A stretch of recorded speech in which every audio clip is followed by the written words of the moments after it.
Ora então, muito boa noite a todos e a todas. Sejam bem-vindos a mais um A Conversa Com.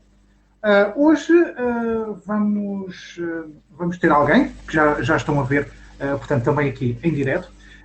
Passo a fazer uma breve apresentação. Alguém que nasceu a 18 de novembro de 1946 em Lisboa, terminou o curso de teatro na variante de formação de atores na Escola de Teatro do Conservatório Nacional em 1967. Começou a trabalhar em televisão em 1964 com inúmeros trabalhos, dos quais se destacam, entre outros, que são muitos, Sabadabadoo em 1981, Vila Faia em 82, O Tal Canal em 83, Hermanias em 84, Humor de Perdição em 87, Crime na Pensão Estrelinha em 90, A Mulher do Senhor Ministro, Polícias, Hermana Enciclopédia, Médico de Família, Esquadra de Polícia, Os Batanetes, Inspector Max. Bom, a carreira deste grande senhor é tão grande que, se eu dissesse tudo, ficaria aqui o direto inteiro. É desde 2006 comendador da Ordem do Infante Dom Henrique, minhas senhoras e meus senhores. É com uma alegria incontida que dou as boas-vindas ao grande ator, declamador e senhor Vítor de Sousa. Valha-me Deus. Vítor, muito boa noite.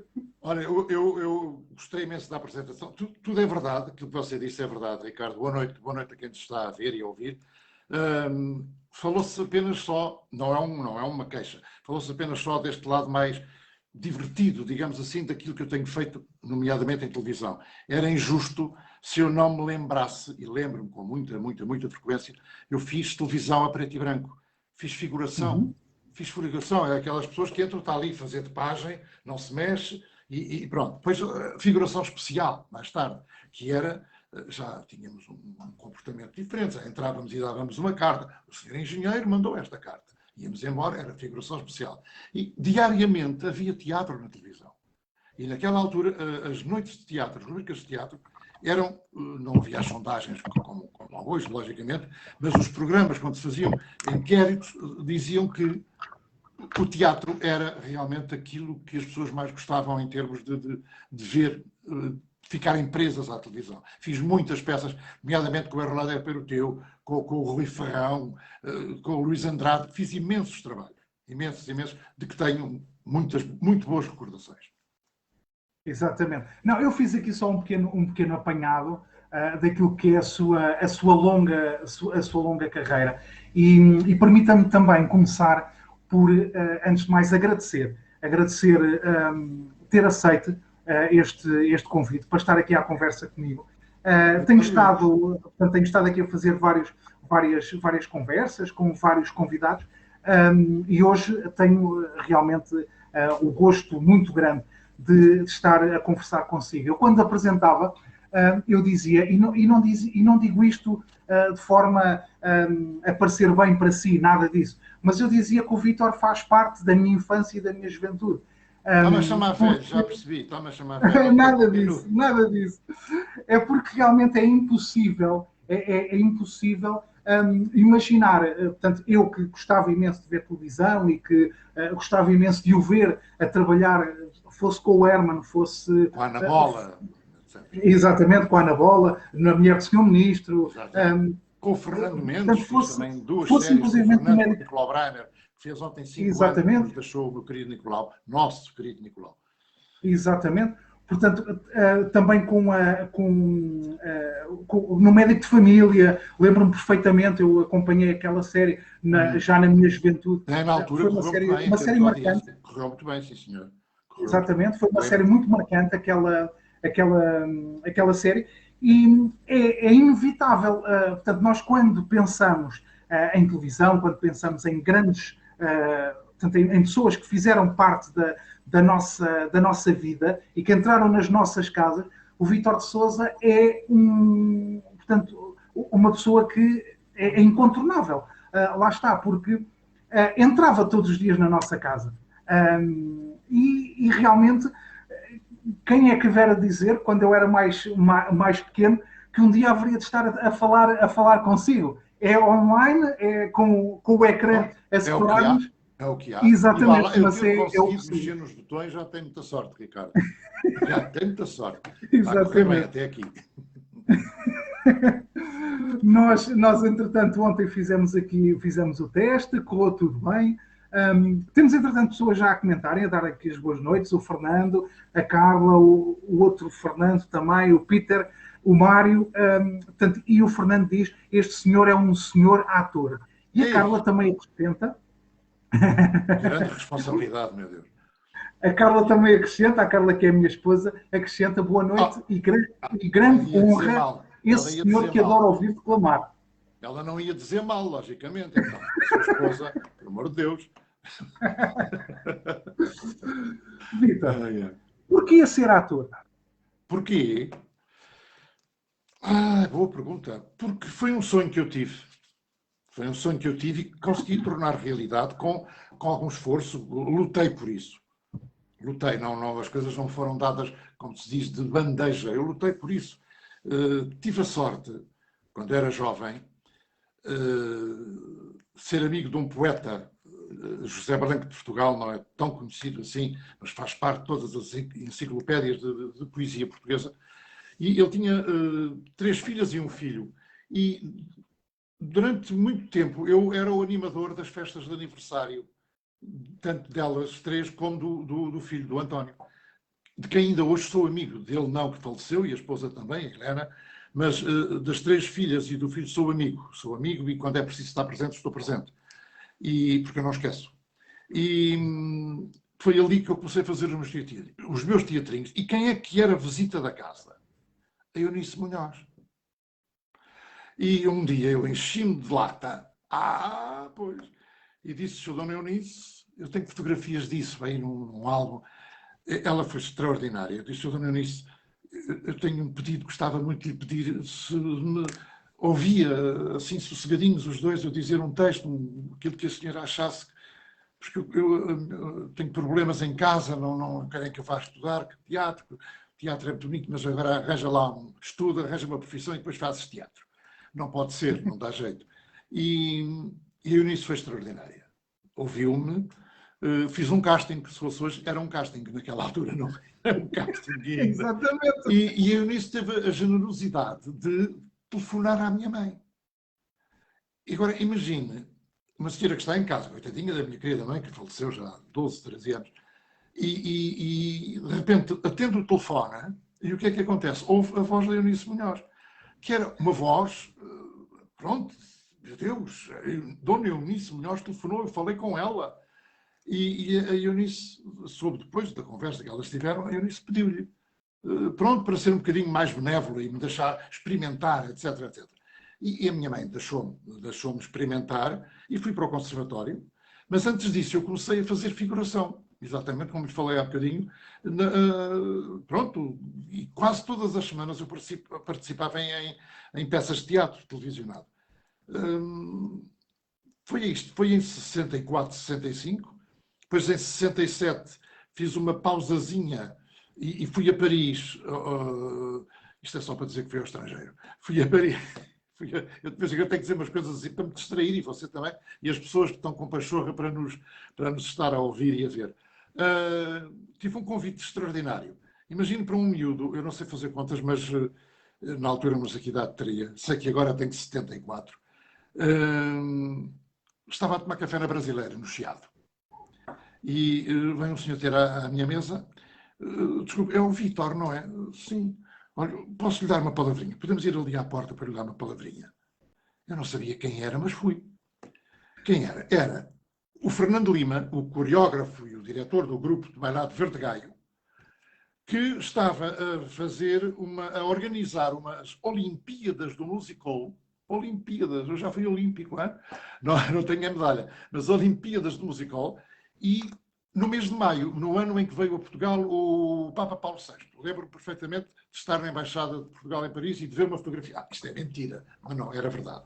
E nessa altura eu fiz uma pausazinha, viajei de avião pela primeira vez, fui falar francês a sério pela primeira vez, que a gente acha que sabe falar muito bem francês, chega lá, não percebe nada, nem ouve nada.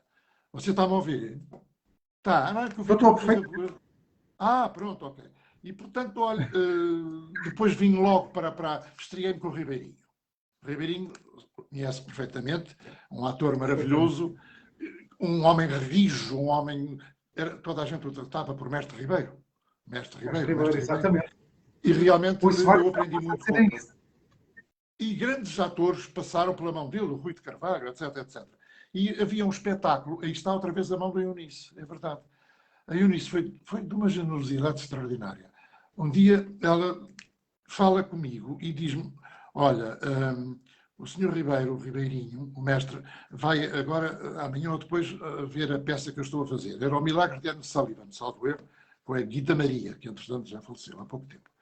E ela apresentou-me ao senhor Ribeiro, ao mestre Ribeiro. E como o mestre Ribeiro estava a precisar de muita gente, era tanta gente que até eu tinha lugar. E eu fiquei contratado, digamos assim, nessa altura, porque aquilo era uma super produção. Lembro-me perfeitamente, era uma série de peças do Gil Vicente, para comemorar o centenário, não me recordo se era do nascimento, se era do falecimento do mestre Gil, e entrava muito ator, muito ator.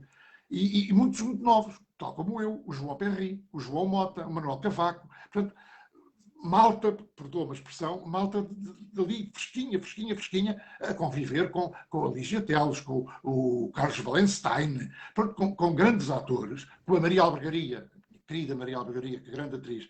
E eu aprendi muito com o Ribeirinho. Só que fiquei mal habituado, porque a peça foi feita em Portugal e em Espanha. De maneira que era uma vez por semana um espetáculo. Fizemos no Jardim do Retiro, em Madrid, depois fizemos em Badajoz, depois fizemos em Leiria, em espaços grandes, fizemos no Coliseu dos Recreios. E agora lembrei-me, estreámos, não no Coliseu, mas nos Jardins da Sé de Lisboa. E agora, sabe quem é que foi assistir? Quem? Até me custa dizer. Professor Dr. Oliveira Salazar. A veneranda figura. E todos nós fomos ao beijamão da veneranda figura. Na altura já eram fervorosamente camaradas, com o devido respeito, e foram todos cumprimentar-se a veneranda figura, não é? E portanto, comecei a estrear-me logo com o senhor professor Oliveira Salazar a assistir. E depois então fomos 2 ou 3 espetáculos no Coliseu e depois fizemos a tal turnê, durou 3, 4 meses, mas foi muito bom porque viajávamos muito e fazíamos só 1 ou 2 peças no local para onde nos dirigíamos e foi muito bom. Depois vim para a Luzia Maria Martins, uma companhia que esteve no Teatro Vasco Santana durante muitos anos, com a Luzia Maria Martins a dirigir e a Helena Félix, e tudo foi acontecendo por acaso. Eu fui ver um espetáculo, já não tinha acabado, o espetáculo do Gil Vicente, e há uma senhora que vem ter comigo e diz-me: o senhor é aluno do conservatório, é o Vítor?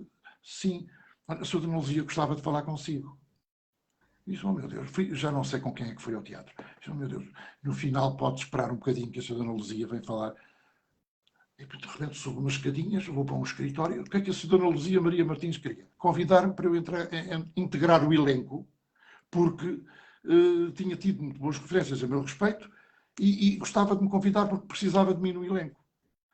E eu tinha uma admiração enorme por aquela companhia que lutou por um grande repertório, lutou por muito amor ao teatro, com ordenados. Eu cheguei a ganhar 20 escudos por semana.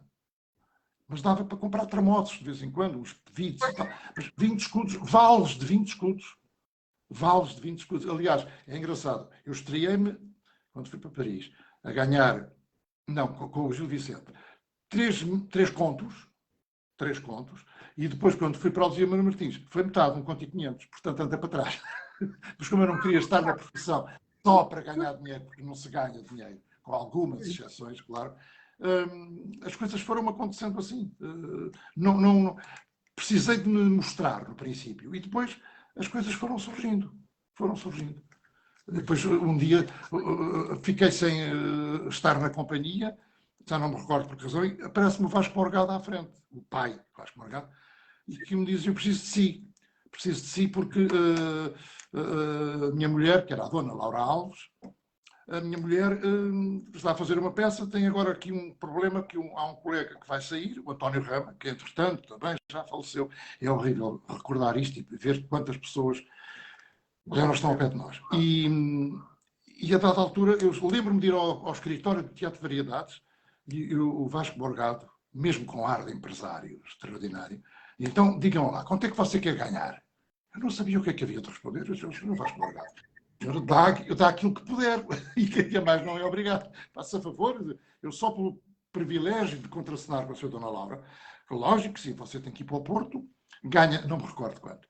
E ensaiei numa semana com a Laura, vamos tratá-la assim, com a vida de respeito, e realmente foi, a Laura Alves foi, as pessoas menos jovens lembram-se dela, a Laura Alves enchia teatros. As peças estavam anos em cena. Um ano em Lisboa, no Teatro Monumental, com plateia, primeiro balcão, segundo balcão, esgotado. E depois ia para a turnê. E era curioso, as pessoas diziam, vou ao teatro. Então, vai ver o quê? A Laura Alves. Então, mas é para rir ou para chorar? Sei lá, é com a Laura Alves. Exatamente.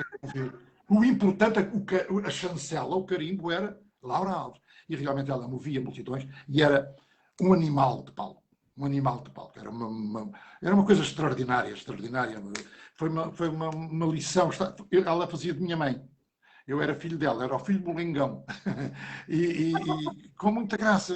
E eu aprendi imenso com ela, imenso, imenso, imenso. E foi muito boa para mim, porque eu sabia o texto, tinha boa memória, agora já não tenho tanto, mas tinha boa memória e decorei aquilo com alguma facilidade.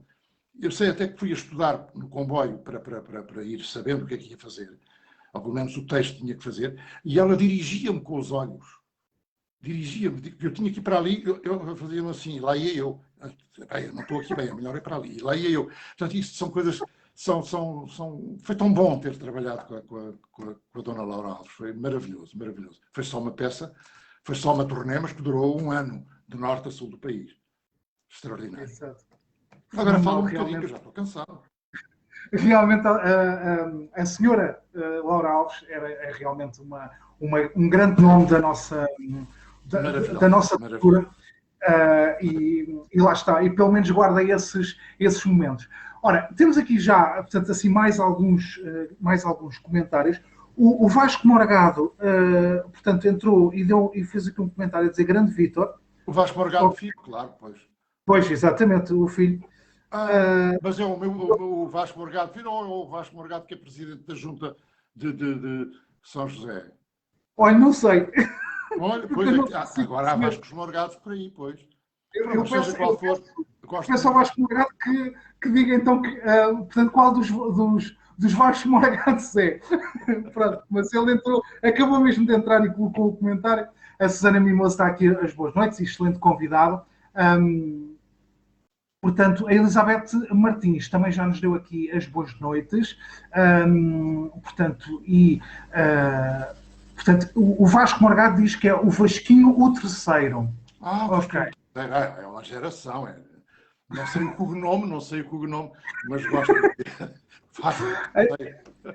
Ele diz que é o neto do exatamente. grande Vasco Morgado. E, entretanto, a Elizabeth também diz que é o filho do Sr. Presidente da Junta de Freguesia de Santo António e neto da Sra. Dona Laura Alves. Eu disse São José, foi sem querer, é Santo António, e tem feito um trabalho magnífico, desde aquilo que parece o mais fácil, que é numa praceta que tem um jardim, pôr, tal como acontece lá fora, pôr nomes de atores e de atrizes no passeio, e as pessoas... O passeio da fama, não é? Exatamente. Tem uma coisa lindíssima que ele faz, normalmente, faz favor, Vasco, de fazeres este ano, que é, as ruas têm os nomes das ruas, como disto, rua daquilo. Ele, no Dia Mundial do Teatro, arranja coisas fictícias, cartolinas, e vai pôr nas placas topomínicas nomes de atores e de atrizes, que é a maneira dele homenagear a família dele, digamos assim. Fantástico. E homenagear os seus fregueses. Não esquecer as origens, que é muito importante. É verdade. E se as origens estão no teatro, é muito importante. Eu aplaudo isso. Temos aqui, entretanto, mais comentários. O Mário Guimarães diz aqui, ainda bem que a sua mãe atendeu essa chamada da Dona Eunice Munhoz. Ainda bem. A Carmen Maltês diz, boa noite, um ator de uma geração de atores de grande gabarito da velha guarda, uma honra. O Peter diz que hoje a conversa com vai ter 5 horas, as histórias que este senhor tem para contar. Eu não sei, estamos aqui as horas que vocês quiserem. É quase assim. E que o Vítor tenha paciência para maturar, claro. Isso aí, logo que ele tenha paciência para maturar, ficamos aqui o tempo que conseguimos. Vamos lutando devagarinho. Exatamente. Entretanto, temos aqui a Carla, a minha querida esposa, que coloca aqui uma questão. Começou a trabalhar ainda na altura do Estado Novo. Que problemas teve? Se é que teve algum problema durante o tempo do Estado Novo? Eu não tive nenhuma aprendizagem de política, digamos assim. Quando agora brinco com o António Salazar, logicamente que brinco porque todos nós, não íamos, nenhum de nós ia deixar de fazer a peça porque ia o Salazar assistir. Eu só acordei um bocadinho, só depois do 25 de Abril. E a única coisa que eu senti foi 2 ou 3 peças onde eu estava integrado no elenco que eram censuradas. E, portanto, cheguei a fazer, olha, com a Eunice, uma peça no Teatro São Luís, A Mãe, Nome do Breste, de um outro autor, que foi proibida. E os censores eram terríveis. E essa proibição tem uma história engraçada. No dia em que era o ensaio para a censura, sala vazia, e os 3 ou 4 senhores arranjadinhos todos para cortarem. Agora não diz aquilo, agora aquilo não se diz. E a peça, toda a gente tinha a noção de que aquilo não ia correr bem para os censores. E o que é que correu menos bem? É que conseguiu-se encher a casa. Quando eles foram a sentar nos lugarinhos deles, o teatro estava cheio. E eles, felizmente, não se zangaram. Não ficaram bem dispostos. E assistiram mas proibiram, claro. Mas, pelo menos, antes da proibição, não sei quantos lugares levava o Teatro São Luís, nós fizemos a peça para aquela gente. Todos nós levámos a porteira, um primo, uma tia, e enchemos o teatro. Era a nossa vingança. Então vamos lá. Queres proibir? E proibiram. Havia proibições estranhíssimas. Eu às vezes misturo as conversas todas. Desculpa, Ricardo. Não faz mal. Está a ouvir. Uma outra para falar da censura, e realmente havia coisas, não se podia dizer vermelho, tinha que se dizer encarnado, porque o vermelho já era, ai meu Deus, o vermelho é as cores lá, não sei o quê. Do Partido Comunista. Mas imagina o ridículo que era. Eu fiz uma peça, outra vez com a Eunice, como deve calcular, sempre que trabalhei com a Eunice, uma emoção. E a primeira vez que aconteceu foi em televisão, uma peça do Ramada Curto, não me lembro o nome. Mas fizemos uma peça em Cascais, com 2 textos do Arrabal, 2 peças em um ato do Arrabal. A oração era a Eunice e o Santos Manuel, que entretanto já faleceu, e o segundo ato, chamemos-lhe assim, era uma peça com a Eunice, com o Carlos Paulo e eu. A peça foi um sucesso e correu tão bem, que o Carlos Avilés teve a pretensão de trazer a peça para Lisboa. E imagino que ridículo, qual foi a resposta? Deixem-se lá estar em Cascais. Em Cascais vai pouca gente. Agora, se vêm para Lisboa, não venham já com histórias. Deixem-se lá ficar. Portanto, estamos no mesmo país, não há fronteiras, não há nada, e ali podíamos fazer. Em Lisboa, não, pois vai muita gente. Não, é melhor não. E éramos proibidos. E era tão engraçado, fiz uma peça ainda no Teatro Experimental de Cascais, uma peça do Joaquim Passo de Arcos, que fazia parte lá do grupo do Secretariado Nacional de Informação, que era o CNI, ali ao lado do elevador da Glória, que vai ter ao Bairro Alto. É um edifício muito bonito, por acaso. E foi muito engraçado, porque o Carlos Avilés tinha uma outra peça para fazer, que também estava um bocadinho complicada, porque os grandes textos eram os textos que pronto, pouca sorte, estavam proibidos, não é? Mas havia sempre uma esperança. E o Carlos Avilés conseguiu fazer essa peça porquê? Porque pôs em cena uma peça de Joaquim Passo de Arcos. Queres? Então fazes a minha e depois talvez a gente converse e fazes a que tu queres. E se fizer, a companhia toda teve que fazer uma peça complicada, sem interesse nenhum, meu Deus. Deus queira que não seja ninguém da família a ouvir. Mas uma peça esquisita. Só me lembro de uma coisa extraordinária. Fizemos um espetáculo uma vez, não sei quantos éramos em cena, 14, 15, para ele, para a mulher e um casal espanhol que veio ver o espetáculo a Portugal. Mais ninguém, num camarote. E a sala estava vazia. Foi o espetáculo mais desastroso que eu me lembro de ter feito, porque estavam ali ao fundo, ainda por cima lá ao fundo, no primeiro balcão, e nós a fazermos a peça como se a casa estivesse cheia.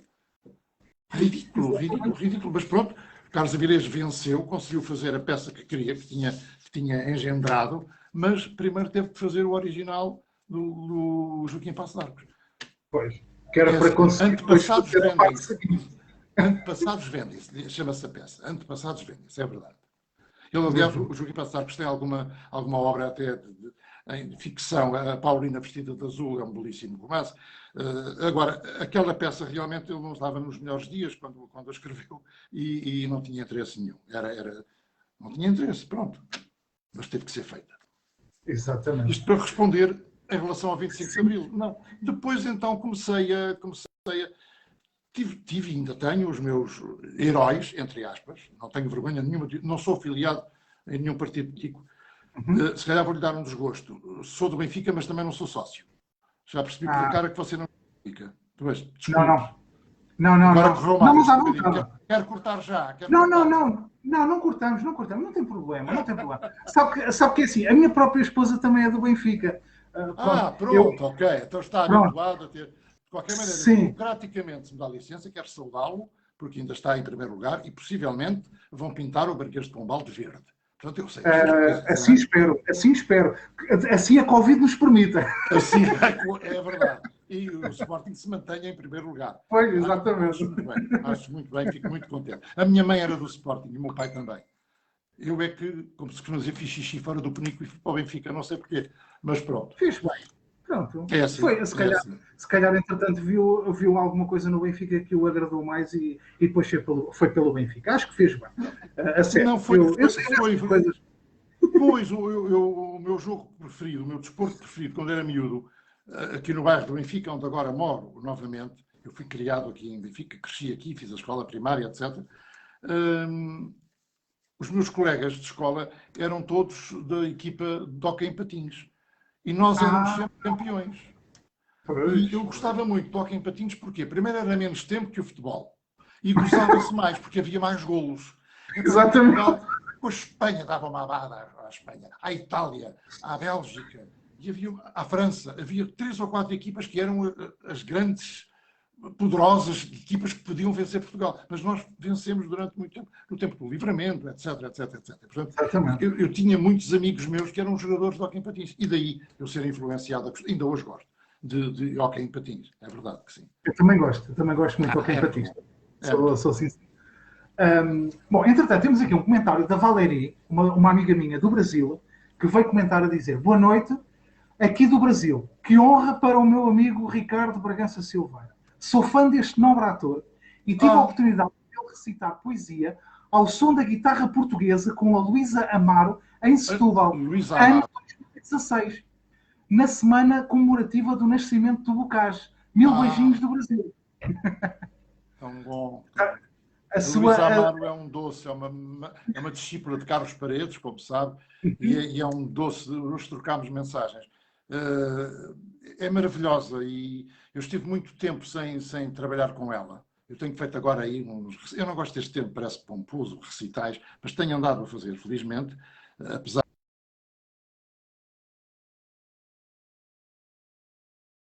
que há um mês ou 2 eu fiz um recital com a Luísa Amaro. Eu estava já com tanta saudade de a ouvir tocar ao pé de mim, a respirarmos ali ao mesmo tempo, que eu tive um ataque de choro. Eu disse, mas o que é que está a acontecer, Vítor? Luísa, não, para um bocadinho. Estávamos numa sala a ensaiar, a tentar fazer o melhor possível aquilo que já tínhamos feito, mas que tínhamos parado há 3, 4 meses. E eu desatei a ouvir a guitarra portuguesa. E os verdes anos, eu fiquei a chorar. Tive que me recompor. Tive que me recompor, é verdade. São as emoções e acho que também o facto de estarmos nesta situação, de estarmos confinados, de ir havendo menos oportunidades para isso, quando elas aparecem... E estamos todos com os nervos, estamos todos com uma sensibilidade muito apurada. Muito apurada. Exato. Então, o que nos está a acontecer, terrivelmente, é uma guerra que a gente não conhece o inimigo, não é? E que hoje tomou posse a nova direção da Casa do Artista e falei com muitos colegas, estive com muitos colegas, e realmente, quando é que o teatro vai começar a funcionar com os teatros cheios? Se o Maria Vitória, do Hélder Freire Costa, não conseguir abrir, acaba-se o teatro revista em Portugal, que é uma tradição nossa, não há em mais lado nenhum. Se o Filipe Laféria não conseguir fazer os musicais que quer e que pretende fazer, eu estava a ensaiar com o Filipe no princípio desta pandemia, há um ano atrás, estávamos a ensaiar uma peça, um musical chamado Laura, uma homenagem à Laura Alves. E espetáculo belíssimo, guarda-roupa já a ser confeccionado, cenários a começarem a ser, nós já com 8, 10 dias de ensaios, e de repente tivemos todos que parar. E parámos. E é complicado, porque como é que um empresário, um teatro que leva 500 pessoas, só pode ter 200 ou 250, quase que não dá para pagar a eletricidade. É complicado. É complicado. E o Filipe teve mesmo que parar, porque ele ainda conseguiu fazer uns ensaios com uma revista para tentar equilibrar, mas de repente veio em força novamente o Covid-19 e ele teve que fechar o mesmo teatro. Exato. E agora, que vai haver, dia 15, creio, vai começar a haver teatros, cinemas, mas muito limitado. Terá que se continuar a fazer através online, aquilo que eu tenho feito agora com as poesias. Semana passada fiz para a Câmara Municipal da Almada um direto e eles depois, além do direto, ficam com aquele documento, chamemos-lhe assim, e transmitem quando quiserem. E tem ali 1 hora de poesia e música com uma senhora italiana, Emanuele Nicoli, a tocar harpa, que fica muito bem fica angelical, principalmente nos poemas de amor. Blim, blim, blim, fica muito giro.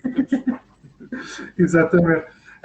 Não, e eu há coisa de uma semana, mais ou menos, também estive aqui à conversa, fez agora sábado uma semana, estive à conversa também com o Paulo Vasco, que é diretor artístico do Maria Vitória, e ele partilhava exatamente desse receio. Ainda não sabíamos como é que ia ser o plano de desconfinamento, agora já há mais ou menos uma luz ao fundo do túnel, se bem que para o teatro sabemos que ainda as coisas vão estar muito limitadas, tanto para o teatro como para o cinema, vão estar muito limitadas.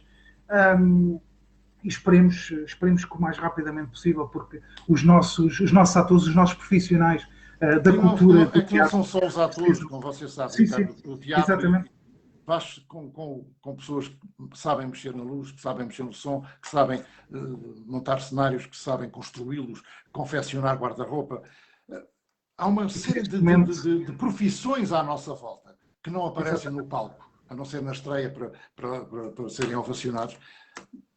Realmente, sem eles, os atores não podiam estar ali a fazer nada. Porque não havia cenários, não havia nada. E, portanto, há toda uma equipa que tem que funcionar e que é muita gente.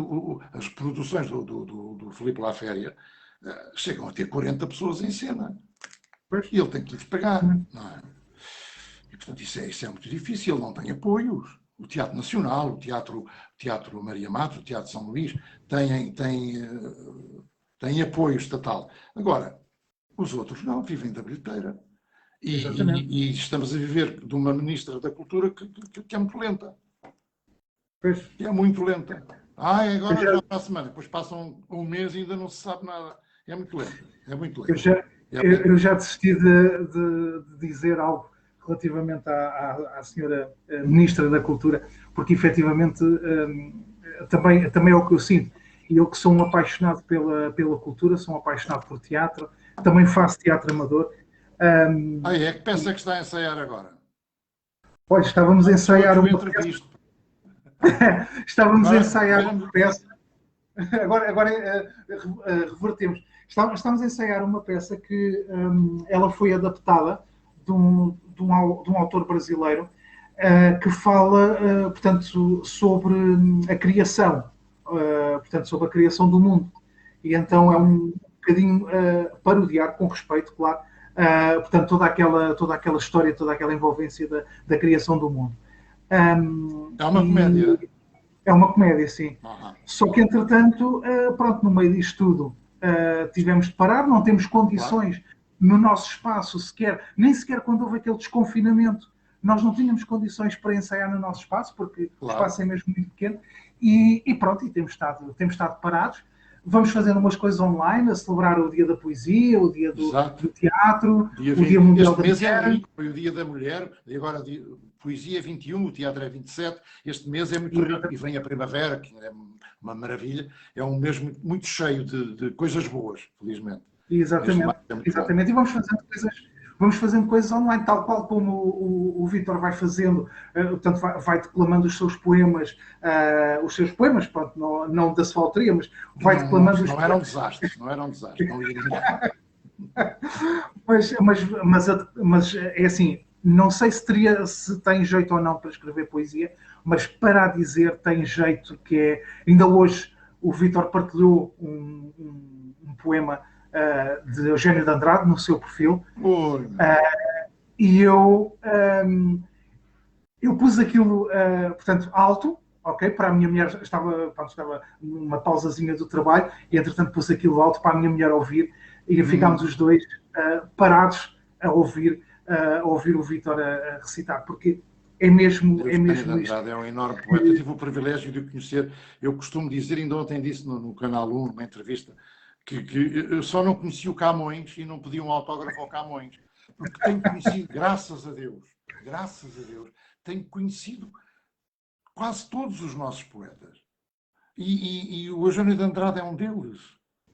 Eu ir ao Porto trabalhar, ele recebia-me, estava em casa dele, oferecia-me coisinhas escritas, um desenhinho, um poeminha pequenino, numas cartolinas que ele tinha preparadas. Eu fui ter ao consultório do Miguel Torga. Enchi-me de coragem. Fingi que estava mal, que ele era otorrino, como sabe, doutor Adolfo Rocha. Eu fui com a Simone de Oliveira. E um amigo nosso, que também já faleceu, está a ver, cada vez que conta uma coisa, há um que já não Há um que já faleceu. Ui, custa tanto. E a dada altura, Zé Manel, vai ali ver se o doutor hoje está no consultório. E ele foi, bateu à porta e apareceu o próprio Miguel Torga. Ele depois contou. Está. Ele falava muito à moda do Porto. E está. Fomos comprar duas enciclopédias e levámos debaixo do braço e batemos outra vez à porta. E o Miguel, o doutor Adolfo Rocha, naquela altura, conheceu a Simone, conheceu-me a mim, assim, que estávamos a fazer a tragédia da Rua das Flores, uma adaptação do Essa de Queiroz. E a dada altura, o doutor Adolfo Rocha saca de uma seringa, de uma ampolazinha, e dá-me uma injeção de eupetulina, que já não existe no mercado, tanto quanto sei, e aquilo era muito bom. Eu não precisava daquilo para nada, mas era muito bom, porque era eucalipto, uma mistura de eucalipto com mel. Eu sei que ele ainda não tinha espetado a agulha, eu já estava a sentir aqui um fresquinho na garganta. Era. Depois daquilo, disse, pronto, muito obrigado e tal, tomei as calças, e a dada altura, então, o doutor agora dá-nos o privilégio de falarmos um pouquinho com o poeta. Dá-nos licença que vamos lhe pedir um autógrafo, pode ser. Ele ficou, mas ficou como se lhe tivéssemos quase agredido, ficou. Isto é verdade, a Simone é testemunha, estava ao meu lado, mais aquele meu amigo José Manel. Foi uma coisa. Ele ficou a pensar, fez-se um grande silêncio, e nós, meu Deus, o que é que vai acontecer? Vai-nos atirar. Também não era muito, era um primeiro andar, mas de qualquer maneira vai beijar pela janela. Ora, ele era capaz de aleijar. Lembro-me apenas que ele disse: vocês, os artistas, às vezes são muito maltratados. Não são. E a Simone é que lhe respondeu: pois, o Sr. Doutor, sempre tratando por Sr. Doutor.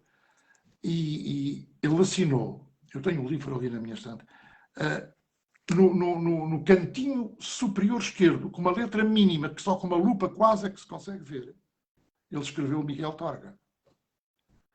A mim e a Simone, e a esse meu amigo também comprou um livro, uma antologia poética. Não pôs aquela coisa que a gente põe, olha um autógrafo, como é que se chama? Joaquim. Joaquim, já. Não, ele escreveu só Miguel Torga, quase que não se vê. Ele era estranhíssimo. Há uma história, posso contar uma história pequenina? Há uma história. Ele era muito pouco dado a ir a recepções, ir a sítios e estar. Ele queria o seu consultório para escrever os seus poemas, estar ali tranquilo com a sua mulher, com a sua filha. E, entretanto, há um dia em que ele é homenageado, num dia de Portugal, de Camões e das comunidades, não sei se já se chamava assim nessa altura. Eu sei que era Presidente da República o Dr. Mário Soares. E não sei onde era, numa cidade qualquer, vamos supor Covilhã, por exemplo. Não era, mas para a história tanto faz. Exatamente. E o Miguel, nesse ano, conseguiu dizer que sim, que ia, porque iam ler qualquer coisa dele, não sei, eu sei que ele foi. Ele era amigo pessoal do Dr. Soares. E pronto, estavam ali umas pessoas à espera que chegasse Sua Excelência, o Sr. Presidente da República, o Dr. Soares lá apareceu, e pronto, aquelas coisas, o hino, aquilo tudo, muito bonito. E quando vai a dirigir-se para o espaço onde ia ser a sessão solene, olha para o lado e vê o Miguel Torga rodeado de pessoas, de gente nova, e com uma caneta na mão a assinar. E o Soares, que era bonacheirão, isto foi-me contado pelo próprio Dr. Soares, com quem fiz imensas campanhas, já estou a dizer coisas a mais, mas eu não sou filiado a nenhum partido, mas sempre tive para ali, mais que socialista, fui soarista e sou uma ternura enorme da doutora Maria de Jesus Barroso, e pronto, mas não nos vamos perder. E a dada altura, porque as eleições não são agora, senão eu fazia a minha campanha. De qualquer maneira, o Soares, vamos tratá-lo assim, com o devido respeito, desviou um bocadinho o seu trajeto e disse, doutor, então está bom. Então, você está muito bem disposto, homem, doutor, então, a dar autógrafos. Sabe qual foi a resposta de Miguel Torga? Não, senhor Presidente, eu estou a aviar receitas. Eu escrevia Adolfo Rocha. Eu não tenho o Presidente da República, Mário Soares, como mentiroso. Ele contou isto uma vez numa coisinha lá em Belém. É fascinante. Ele não era capaz de escrever o nome dele, Miguel Torga. Impressionante. Estou a aviar receitas. E a pessoa chegava à casa toda com o autógrafo de Miguel Torga. Adolfo Rocha. Horrível. Horrível. Mas é curioso, de estudar isto, ver isto, é muito engraçado. Muito bem. Bom, temos aqui mais algumas perguntas. Vou lançar já aqui a pergunta que o Peter nos deixa aqui. Ele coloca, dentre os dois amores que tem, televisão e teatro, qual é que gosta mais? Não, teatro, com certeza sim, teatro. Eu quando disse à Eunice, quando falei em casa que queria ser ator, não havia televisão, não havia rádio. Eu comecei a gostar de teatro, curiosamente, a ouvir rádio. A rádio era uma companhia, a companhia que é hoje a televisão, e fiz muita rádio. Fiz muita rádio na então emissora nacional, com a minha professora Maria Germana Tanja, de arte de dizer, com o meu professor de arte de representar, o Álvaro Benamor, com a Odete Samoris, fiz imensos folhetins da dona Odete Samoris, da Alice Ogando, etc. Mas eu quando disse que queria ser ator, era de teatro. E teatro é que eu gosto. O teatro é um rio. O resto são afluentes. Mas o primeiro afluente, antes da televisão, ainda é a poesia. Porque eu gosto da celebração da palavra, gosto da palavra. Eu agora, quando leio, quando troco mensagens aqui nestas máquinas com quem eu me dou muito mal, e vejo a malta nova só a escreverem abreviaturas, eu fico furioso, porque já não se escreve, qualquer dia não se sabe escrever. Porquê? É um P e um Q. Não vale a pena. Um não é um N e um quilo. Não se escreve a palavra como deve ser. E eu para mandar uma mensagem, quase que faço um rascunho. Ok, sim senhor, Ricardo, amanhã a gente encontra. E faço um rascunho para não me enganar. E a pontuação, foi muito certinho na pontuação. Oh, meu Deus. Mas é, teatro. Eu vou partilhar aqui, antes de passar à próxima questão de quem nos está a seguir, eu vou partilhar nesta última edição da Feira do Livro de Lisboa. Eu estive lá presente com o meu livro e eu até tinha entretanto cometido a ousadia de convidar o Vítor para depois lá passar, e o Vítor disse-me assim, impossível, durante esse horário eu estarei numa apresentação de um livro, lá também na Feira do Livro, não vai ser mesmo possível. De um poeta do meu amigo Francisco Queiro, como vê, exatamente. Não lhe menti a verdade, Ricardo. E eu, não, nem pouco mais ou menos. Dizia já, dê-me uma tarefa, mas não, era verdade. E eu antes de ir para o meu horário, não é, de assinar livros... A sua barraca, eu estava numa barraca, você estava noutra barraca. Exatamente. E eu tive a ocasião de ficar ali um bocadinho, portanto, antes de chegar à minha hora, e ver, portanto, aquela apresentação do livro e ver ao vivo o Vítor a declamar poesia. E é qualquer coisa, porque uma coisa é nós vermos em televisão ou vermos pelo ecrã do computador ou coisa assim. Outra coisa é quando nós vemos ao vivo. E quando nós vemos ao vivo, e eu como faço teatro amador e também vou fazendo recitais de poesia também, eu concorrência. Muito bem, muito obrigado. Não, absolutamente. Ótimo. Absolutamente. Nem sequer chego a é saudável, é muito bom. Mas nem chego. Colegas meus que eu adoro, vou dizer só um, o Pedro Lamares, que sabe quem é, um ator jovem, relativamente jovem, diz poesia maravilhosamente. É maravilhoso. Eu sempre que não posso, por qualquer razão, digo, lembrem-se do Pedro Lamares, ele é ótimo. E diz muito bem, porque isto agora é complicado de dizer, porque antigamente havia uma forma de declamar. Eu uso pouco essa palavra que você usou, Ricardo, declamar. Eu digo mais dizer. Aliás, em Paris, na França, em Paris, na França, a pessoa que faz aquilo que eu faço aqui é um dizedor, é um dizer. É o dizer. Sim. E agora, voltando ao Eugênio de Andrade, eu estava no Porto, na Casa Museu, já da Fundação Eugênio de Andrade, que entretanto se expressou. Ele já estava doente, mas teve a gentileza de me receber no primeiro andar da casa dele, de roupão e não sei o quê. Passado um mês ele faleceu. E eu fui lá colaborar numas coisas que era... todas as semanas, ao sábado à tarde, havia uma pessoa que ia dizer poesia. Fui eu, foi o João Grosso, foi a Maria Jesus Barroso, foi a Carmen Dolores, que há pouco tempo nos abandonou, e, meu Deus, mais uma. E eu, quando vi o folheto, encontro com dizedores de poesia. Isto é um erro, o que é isto? Dizedor. E estava o professor Arnaldo Saraiva, que era o presidente da Fundação, etc. Estava à frente da Fundação Eugênio de Andrade. Disse, professor, eu sou dizedor. Não tinha percebido. Professor, não, dizedor, nunca me chamaram isto, mas isto é bom, não é? Olha, e se alguém lhe disser alguma coisa, diga que vai da minha parte, que venha ter comigo que eu ensino-lhes. A partir daí, realmente, dizedor é uma palavra, não é muito bonito, dizedor, dizer, agora fica pretencioso, agora vem o dizer. Não, dizedor é português, e eu não sabia, não conhecia esta palavra. É o dizedor. Pronto. Muito bem. É assim. Mas sim, então é um dizedor, dizer poesia é se calhar o termo mais correto, sem dúvida. Ele é que é professor e, portanto, ele é que sabe. Exatamente. Ele diz, quem somos não nós. Bom, temos entretanto aqui portanto, a Carla Branco, a Luísa Pereira, a Daniela Afonso a dar-nos aqui as boas noites. A Carmen Maltês diz, infelizmente em Portugal a cultura é desvalorizada e é uma das nossas maiores riquezas. É um facto, sem dúvida. Entretanto, temos aqui o Telmo Martins que diz, boa noite Ricardo e grande Vítor de Sousa. Qual o texto que mais gostou até agora de declamar? Ou de dizer? De poesia? Sim. Ou teatro? Teatro ou poesia? De poesia. Opa, isso é o mesmo que perguntar se gostas mais do papá ou da mamãe, às crianças. Exatamente. Qual é o teu filme preferido? Qual é o teu filme preferido? Sei lá, há um dia que pode ser um filme do Charlot, outro pode ser um outro realizador qualquer, outra. Qual é o teu livro preferido? Sei lá, hoje pode ser Eugênio de Andrade, amanhã pode ser Sofia de Melo Braga, de poesia.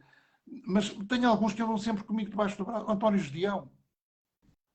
Inaugurei uma escola em Almada com o nome dele e telefonaram-me na véspera a dizer, olha, agora é para te dizer que... Eu pensei, pronto, as obras ainda não estão prontas e é para dizer que vão adiar a estreia, digamos assim, a inauguração do espaço. Não. Era um amigo meu, que era vereador da Peloura da Cultura, no tempo da doutora Maria Emília de Sousa, que fez um tempo enorme de presidência da Câmara de Almada. Não, é para te dar uma novidade muito boa, pá. O Gedeão acabou de confirmar que vai estar presente. Eu só me apeteceu desistir. Agora estou com uma diarreia, não posso vir amanhã. Bom, Eu agora vou fazer poemas do António Gedeão com o próprio à minha frente.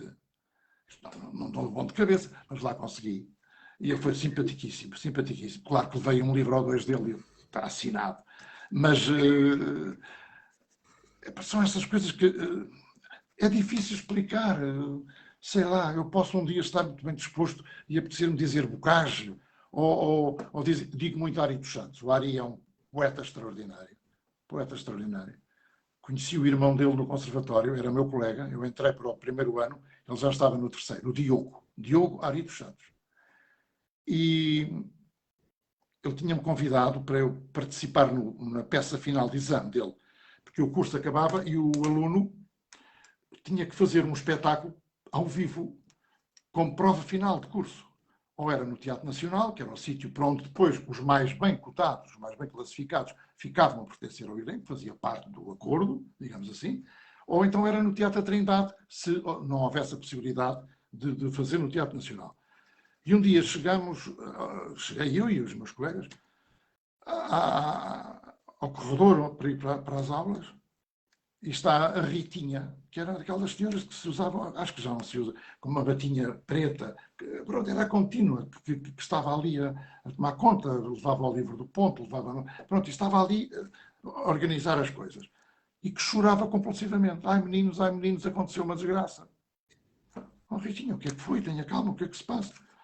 O menino Diogo matou-se. Olha, foi uma coisa... Matou-se por amor. Pronto. Foi terrível. E eu conheci o Zé Carlos Ari dos Santos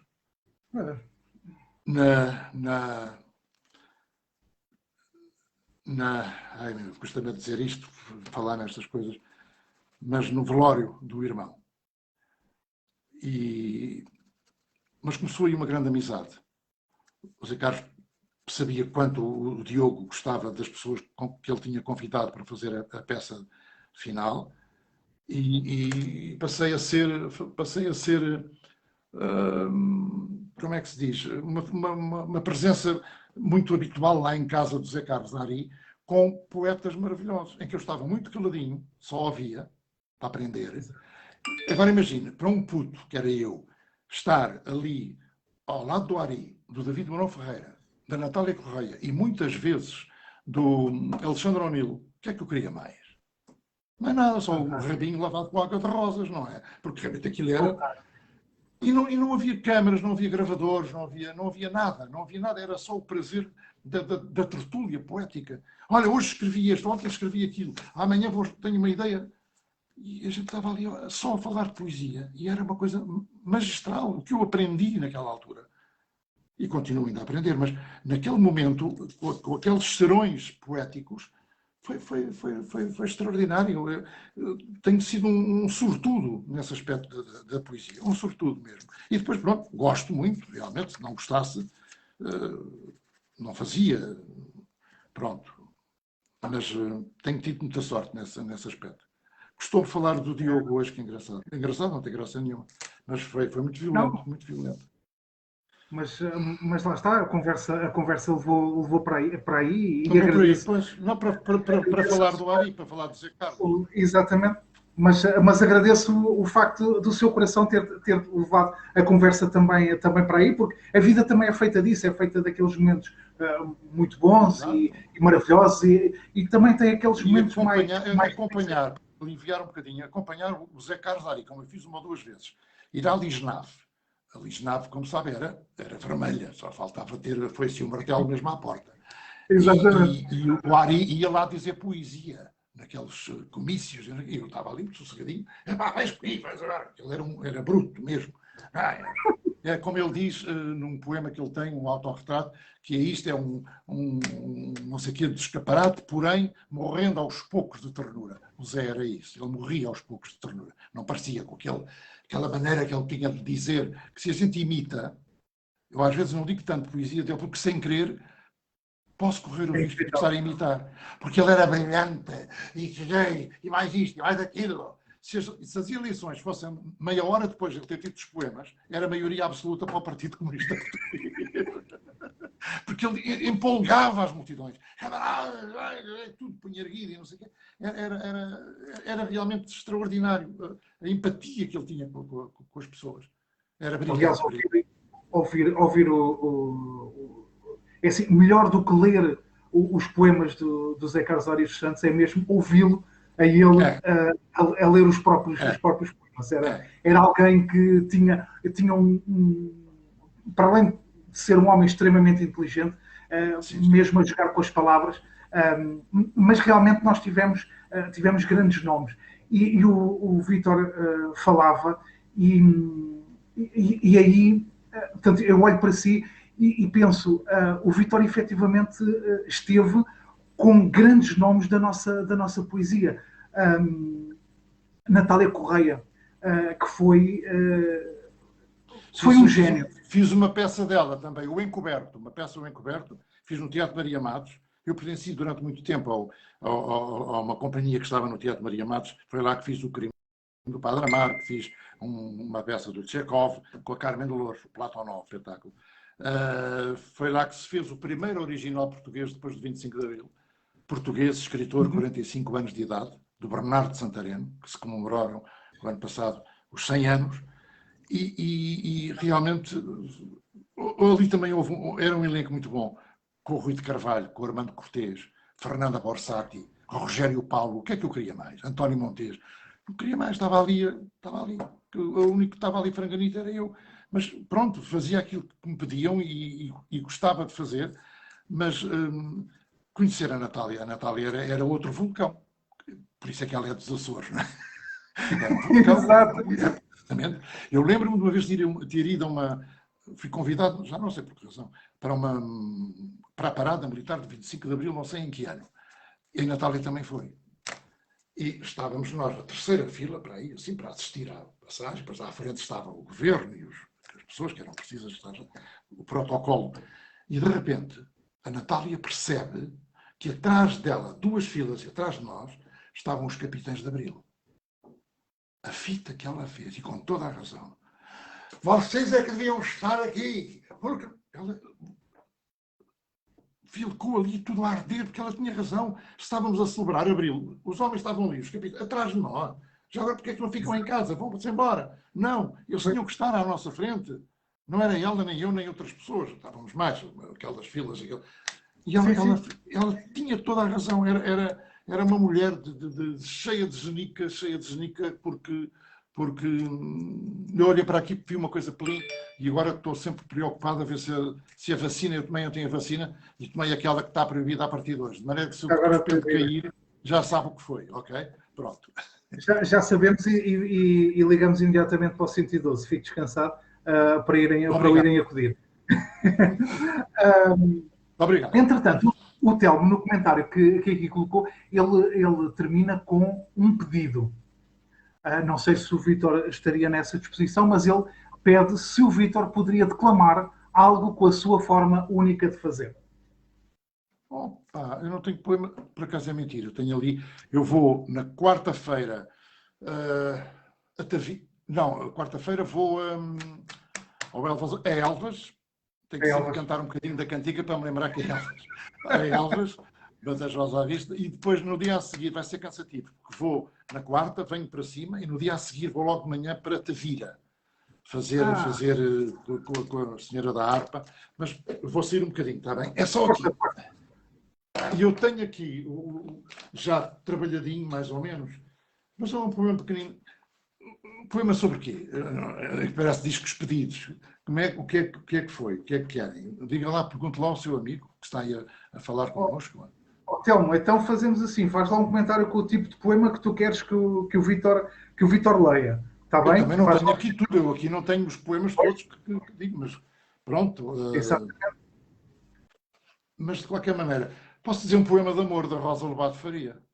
Pronto, exatamente, é uma boa homenagem à Rosa Lobato Faria. Acho bem. A Rosinha, lá, vocês vão achar que eu sou um vaidoso. Eu trabalhei com a Rosinha nos programas do humor do Hermano José, se bem se lembra. Claro. Portanto, e ela era maravilhosa, e fiz um espetáculo com ela num bar aqui em Lisboa, no Bairro Alto. Poemas da meia-noite. Ela, de facto, escuro, preto, eu de smoking, umas meninas, uma tocava violino, outra piano, outra, já não sei, flauta ou qualquer coisa. E era tão em camisa de dormir, tão bonito, com uma touquinha. E dizíamos só poemas dela, poemas da meia-noite, porque era realmente à meia-noite que se diziam os poemas. E foi tão bonito essa experiência. Essas e outras, mas essas dos poemas da meia-noite foram extraordinárias. A Rosinha, como nós lhe chamávamos, com imensa ternura, era uma mulher maravilhosa. Maravilhosa. Um talento único. O que ela brinca com as palavras, o que ela saboreia. Aqui está quase uma salada de frutas, porque ela fala em frutas, que ela gosta muito. O mordi trinquei, metido na cesta, não é? Ela aqui também brinca com as palavras. O poema chama-se Dizer Amor. Pode ser? Então, Força! Se não não fui eu que escrevi. Okay. Esteja à vontade. Os teus dedos galopam no meu dorso como cavalos brancos na neblina. A tua boca é uva, sol e mosto, vinho, luar, setembro, tangerina. Tens o cabelo solto sobre a testa, 2 olhos transviados de assassino, e dizes-me lençol, lago, floresta, pássaro, sangue, cântaro, destino. Devoras os meus braços, os meus ombros, os seios resplandecem de saliva, e descobres na gruta dos assombros a vaga, a lava, o lume, o sumo, a vida. Há algo teatral nas tuas coxas, nas tuas mãos abertas de profeta.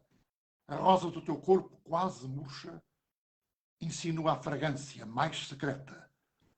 Por fim, há gritos, facas e segredos, mastros erguidos sobre um céu profano, e a tua nau, vencidos mares e medos, navega no meu corpo a todo o pano. Desvendamos o rasto dos cometas, a rota secretíssima das aves. Só me falta a palavra dos poetas para dizer amor, como tu sabes. Obrigado, Rosinha. Muito bem. E acredito que todos em casa estejam a fazer o mesmo que eu. Vitor, é maravilhoso. Para a Rosinha. Eu confesso, para a Rosinha e para si, porque eu confesso, eu estava a ouvi-lo e eu também sou uma pessoa de emoções e estava a emocionar-me, porque é isso que a poesia nos traz, é precisamente a emoção. E pronto. A Carla Branco diz obrigada por me pôr uma lágrima no olho. Portanto, acabou de colocar. A Carla, a minha esposa. Então, diz... e o seu amigo que pediu um poema não diz nada? Não, calma. Não, ele já está a dizer. Ouvir isto com fones e de olhos fechados é fantástico e arrepiante, diz ele. O Telmo Martins. Se arrepiou, é melhor para vestir um roupãozinho, pode-se constipar. Desculpa, eu tenho que brincar um pouquinho. E faz muito bem. E faz muito bem, Vitor. E eu agradeço-lhe por isso. A Daniela diz lindo, a Elizabeth, o Peter colocam, portanto, aplausos para a sua... Porque isto, agora, vivemos aqui um momento, portanto, um momento de cultura, de poesia. Fez-se poesia, agora aqui no direto. E entretanto, temos aqui mais comentários. Eu peço desculpa, mas é que eu normalmente estou habituado a trabalhar com outra plataforma, ok? E eu aqui tenho de ir um bocadinho atrás dos comentários. Portanto, eu peço desculpa se por acaso virem que eu não coloco algum comentário que tenha passado. Epá, ponham outra vez, por favor, que eu não gosto de deixar ninguém sem comentários. O Telmo Martins também diz que se lembra bem de quando o Vítor esteve no 5 para a meia-noite a declamar textos quando o Luís Filipe Borges apresentava o programa. Sim, fui aos 5 para a meia-noite com o Luís de Borges e fui também com o Zé Pedro Vasconcelos. Ele convidou-me algumas vezes para ir lá dizer lá poesia. Sim. É verdade, sim, senhor. Muito bem. E disse um poema, um texto poético muito engraçado, que era bom para ser dito àquela hora da noite, que era um texto, eu não sei de cor, nem tenho aqui perto, um texto muito engraçado, do avô do António Pinto Basto, do fadista, o nosso amigo António. E ele um dia disse, um dia vou-te oferecer 2 poemas que tu vais achar muita graça, é do meu avô. O meu avô, ele depois contou assim, resumidamente a história, tinha um grupo de teatro lá no Alentejo e escreveu umas rábulas para um grupo de teatro amador. E então, uma das rábulas era uma carta, em forma de verso, que o ministro da Agricultura, que era um homem que tinha um nome estranho, o Leovigildo, uma coisa estranha. E então era lá embaixo, no Alentejo, a pedirem que o estrume que tinham aqui na capital, que os mandassem lá para baixo, que era muito bom. Agora, isto tudo dito com palavras portuguesas, assim, mesmo vernáculas. Posso dizer só um bocadinho, só uma frase que eu me lembrei.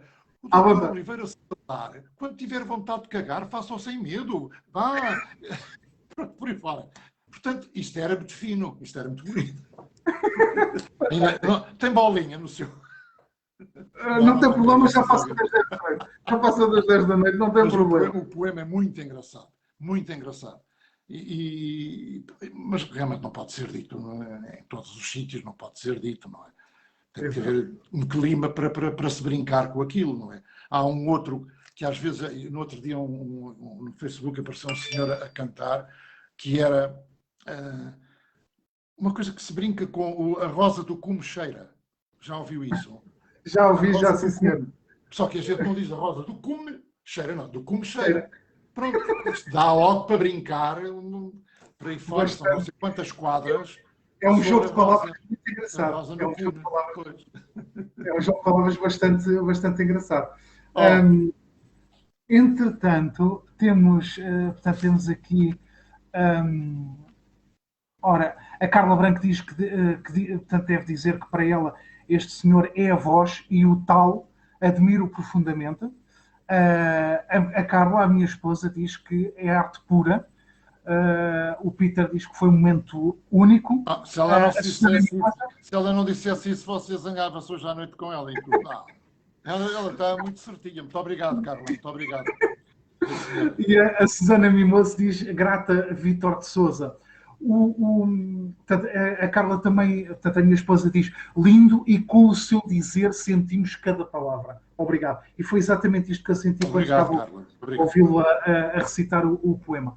O Telmo, entretanto, diz aqui que o Vítor tem de passar pelo nosso canal e ver as nossas histórias e declamações.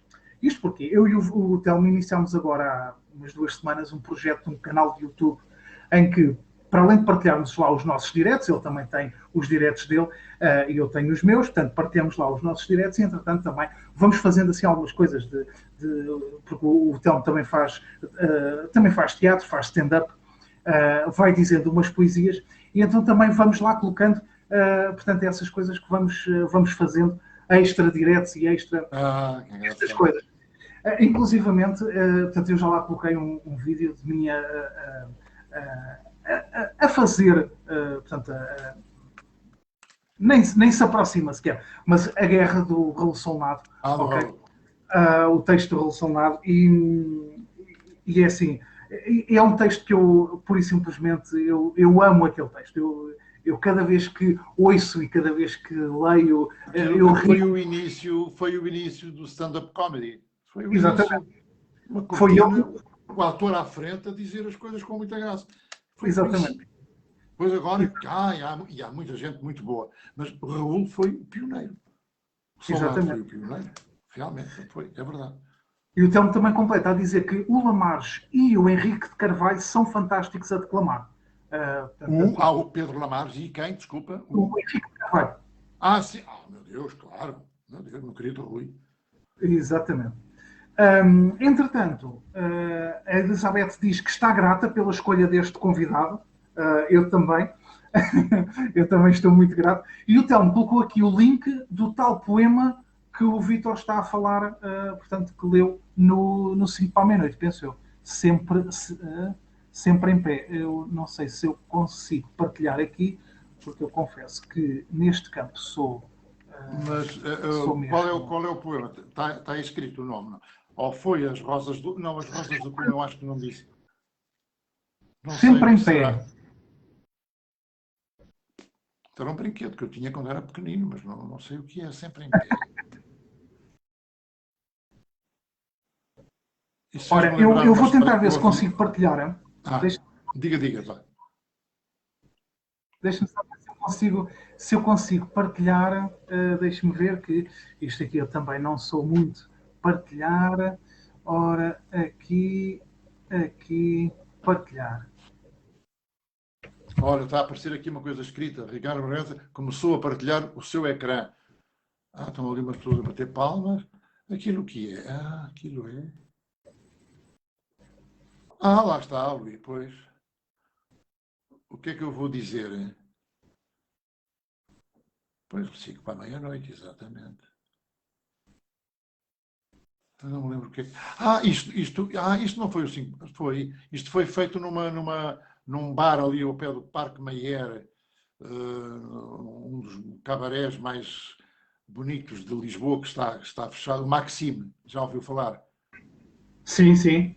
Isto foi dito no Maxime, é verdade. Mas era para o 5 para a meia-noite. Foi transmitido de lá, exatamente. Agora, pronto, começo a ver e começa-se a fazer luz na minha pobre cabecita. Agora é o texto. Eu acho que é isso que eu vou dizer.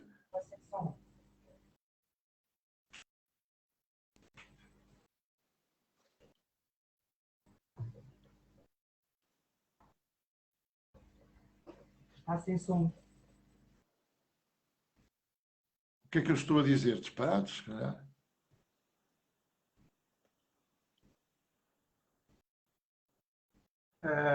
Ainda não estou a dizer o poema, não, ele ainda está ali. Pois. Isto teve um grande prólogo antes do poema. Pois teve, e eu agora, entretanto, é que me estavam aqui a alertar que isto está a ser partilhado sem som. Pois, eu não estou a ouvir nada. Deixe-me só aqui ver se eu consigo pôr, mas é que... Se eu tivesse aqui o texto, fazia playback, mas não posso fazer porque não tenho o texto. Pois. É assim, não consigo partilhar. Mas lembro perfeitamente dessa transmissão. Lembro muito bem disso ter sido gravado no Maxime. Exatamente. Bom, eu peço desculpa, mas entretanto estou aqui com um problema técnico. Eu não acredito. O que é que aconteceu? Tomou a vacina e está a sentir-se mal. Não. Vítor, é possível, não sei se me está a conseguir ouvir. Muito bem. Pronto, então é assim, é possível que, portanto, o direto vá cair, mas deixe-se estar, está bem que eu já volto a entrar. Então, mas para já dizemos boa noite, até já ou até qualquer dia, para não cair assim de repente, não é? Parece mal, parece que fechou-se a porta na cara das pessoas. Então, as pessoas estão tão queridas a dizer coisas. Até já ou até logo. Mas ainda vem hoje, não vem? Vem. Aguarde só um bocadinho. Obrigado.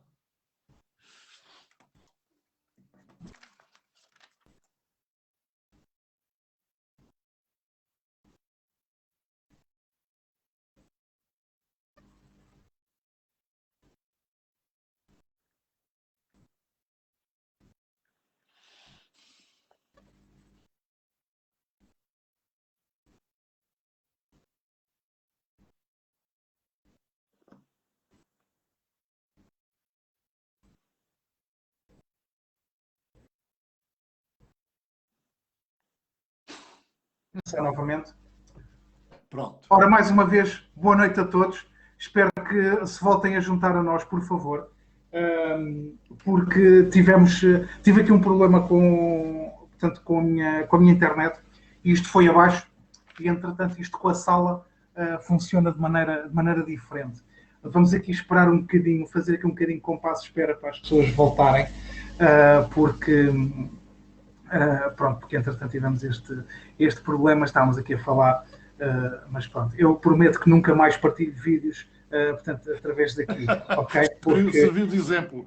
Exatamente, serviu mesmo de exemplo. Mas, de qualquer das formas, quem quiser ver, o Telmo colocou o comentário no outro vídeo, ok? Não conseguiu ver, Ricardo, o que é que eu ia dizer. Se eram as rosas, se era o outro Era... Aquilo tem uma coisa. Precisamos de merda, senhor Sousa, e nunca precisamos de outra coisa. Pronto. É verdade. É isso, aquilo... a parte final do poema que acaba assim. E a Natália adorava esse poema. A Natália adorava. Tem uma coisa escrita por ela em que ela diz, a dar os parabéns da peça que se fez do Encoberto, fomos estrear aos Açores, na terra dela, e ela, na brincadeira, escreveu: precisamos de si, senhor Sousa, pois nunca precisámos de outra coisa. Ela foi buscar aquilo que ela gostava de ouvir e escreveu isso. Achei muita graça. Muita graça. Senhor Sousa, não precisamos de outra coisa. A Natália Correia, nós dizíamos que ela efetivamente tinha um talento extraordinário. Muitas pessoas recordam aquele célebre poema que ela escreveu na Assembleia da República. Toda a gente se recorda quando ela escreveu o poema para o Morgado, e que ela... Mas lá está, porque foi o mais engraçado, mas isso também demonstra a enorme qualidade daquela grande senhora, porque ela, sim, em 2 minutos... Uma referência exatamente. saudável. Exatamente. Eu, entretanto, pedi às pessoas que, entretanto, estão a entrar, se houve comentário que eu não tivesse visto, que não tivesse dito, por favor, voltem a comentar, está bem? Porque eu, entretanto, perdi os comentários todos, está bem? Ficaram na outra publicação. Vítor, entretanto, entramos na década de 80. Ainda vamos em 80. São 10h20, ainda vamos em 80. Ainda vamos em 80, porque não falámos aqui da sua participação na primeira novela portuguesa, Vila Faia, e não falámos sobre a participação naquilo que foi uma pedrada no charco na televisão pública, quando estreou o tal canal. Perfeitamente, o canal foi a revolução do humor neste país, realmente, não é? Difícil para algumas pessoas de digerir, mas as pessoas acabaram por se render ao enorme talento do Herman. Digo isto, não é por ser amigo dele, mas é porque realmente é. Ele é muito bom. Pronto. Ele escreve a maior parte das rábulas dele, escrevia, e hoje ainda também. Ele só não escrevia as rábulas sobre futebol, tudo o que era aos tedes, o que falava do Pingo Tinto, o Carago e tal. Era um outro colaborador, o António Tavares Teles, salvo eu, porque o Herman não percebe nada de futebol, e tal como eu, mas era o António Tavares Teles que escrevia aquelas coisas e que comandava, digamos assim, dirigia essa rábula do programa. Mas foi realmente um período muito, muito rico em programas de humor. Ele conseguiu reunir à volta dele pessoas com quem ele se dava bem. E realmente nós tínhamos a alegria enorme, temos sempre, mas às vezes umas mais do que outras, a alegria de ter ao pé dele gente que ele gosta. E o Herman tinha e tem uma coisa que é muito boa, nem toda a gente compreende. O Herman, inclusive, tira partido dos nossos defeitos. Porquê é que eu digo isto? Porque o Herman, sabe que eu não sei inglês. Quando eu estudava, era o francês que se ensinava. Eu inglês não sei.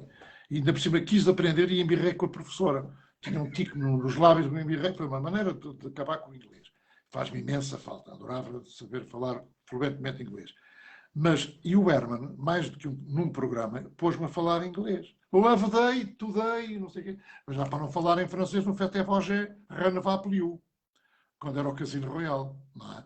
Então, tudo o que era... E ele era tão engraçado. Eu às vezes dizia, sem ele perceber, como é que isto se diz? E ele ficava danado, porque ele não queria que eu dissesse bem. Ele queria que eu dissesse mal, para a coisa surtir o efeito que ele pretendia. Não é malandrice, é velhaco. Malandrice.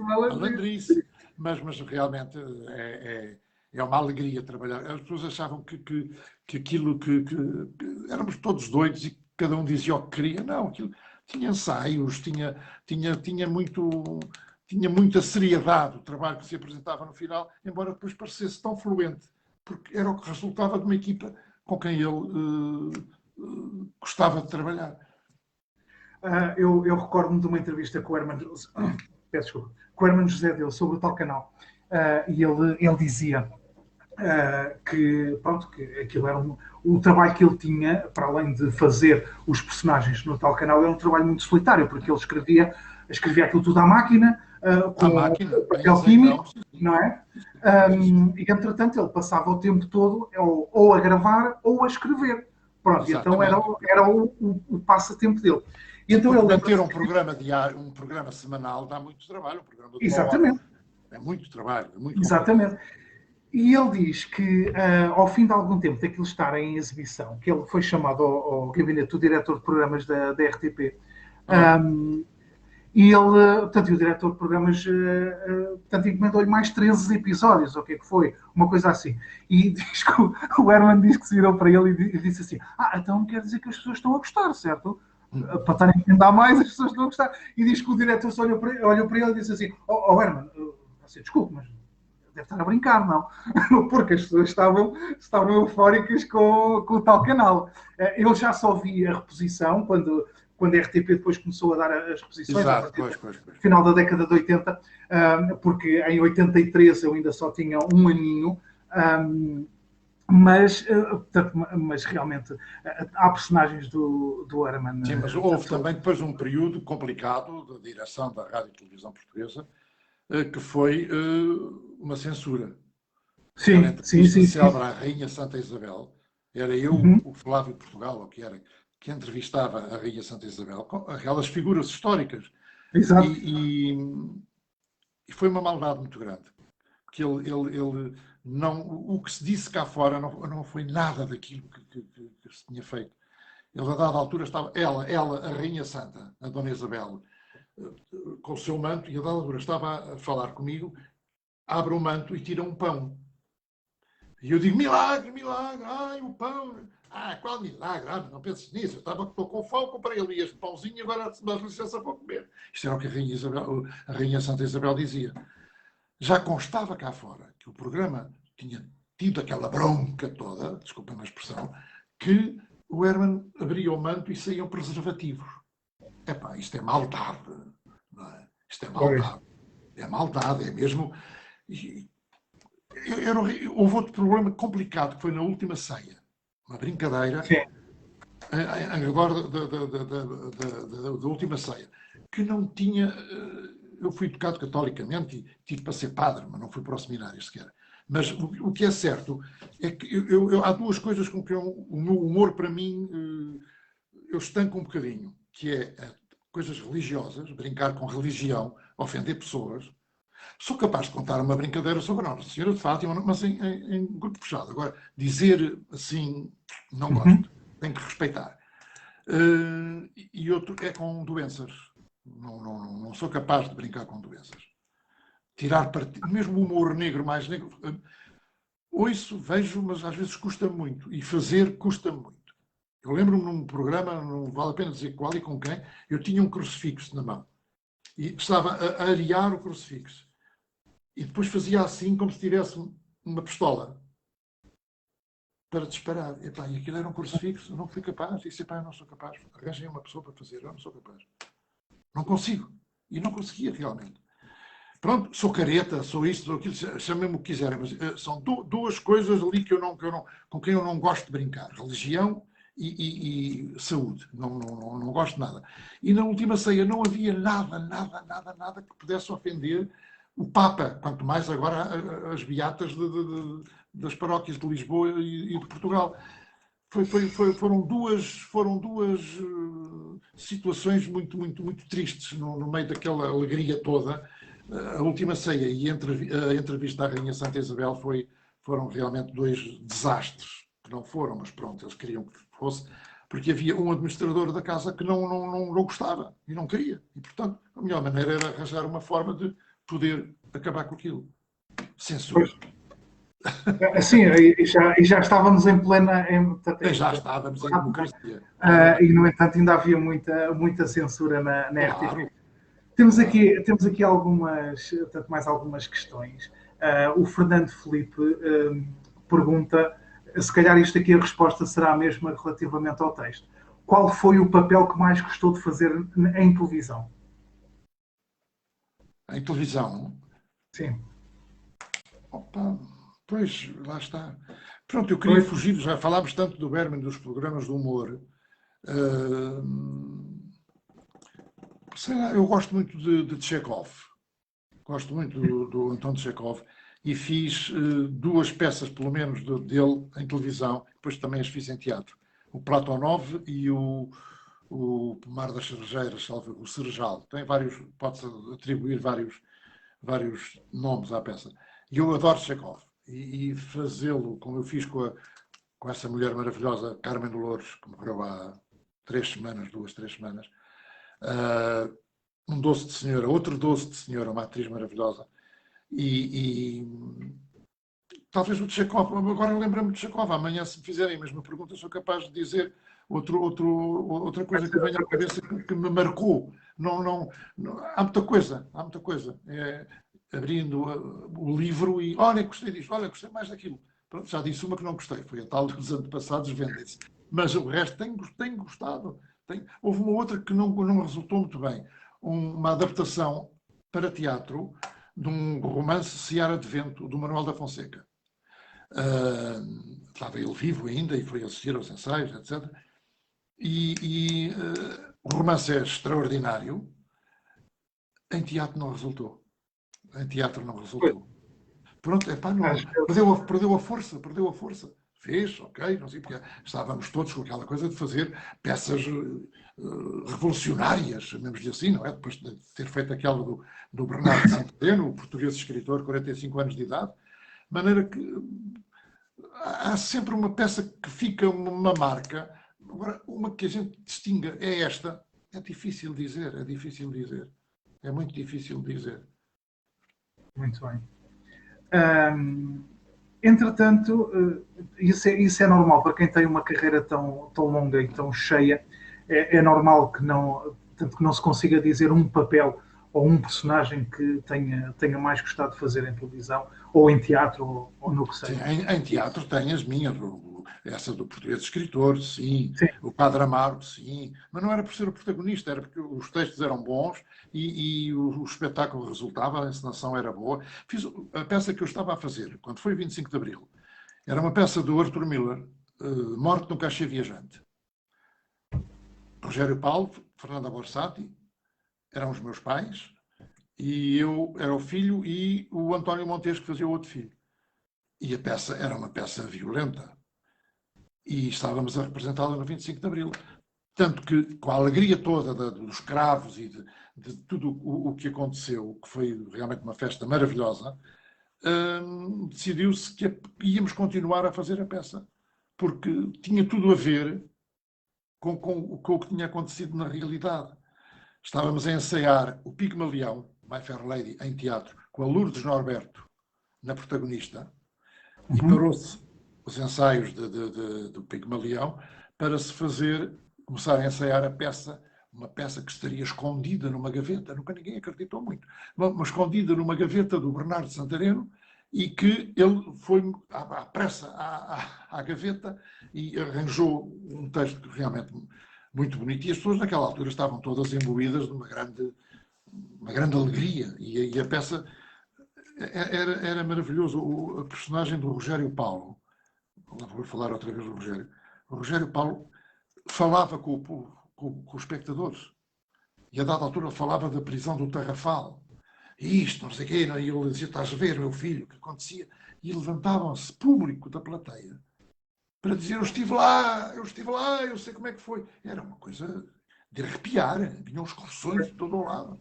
Eu nunca colecionei tanta foice e tanto martelo e pratos vermelhos como naquela altura, porque vinham todos. É chato eu dizer, mas é verdade, dizia a minha mãe, olha, mais um pratinho, olha, mais uma foice e um martelo, mãezinha, toma.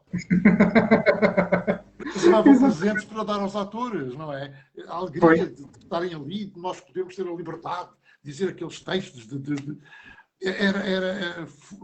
em termos de comunicabilidade, mesmo a sério, do público se levantar, porque é difícil uma pessoa que tenha vivido aquilo na verdade, não querer participar. É verdade, sim, camarada, sim, eu estive lá, a frigideira era o sol a bater aqui, né? E o pão e a água e os pontapés, e não sei. E a gente ficava, a peça parava e o espetáculo continuava na plateia. Não tem, exatamente. Era uma experiência extraordinária. Foi uma experiência extraordinária. É Extraordinária. a verdadeira interação com o público, realmente. Exatamente. Absolutamente maravilhoso. Absolutamente maravilhoso. Que agora Temos o aqui o Covid Peter. não deixa que haja, é horrível, não é? Pois, Agora não deixa que as pessoas vão ao teatro, encher os teatros, só metade. Pois.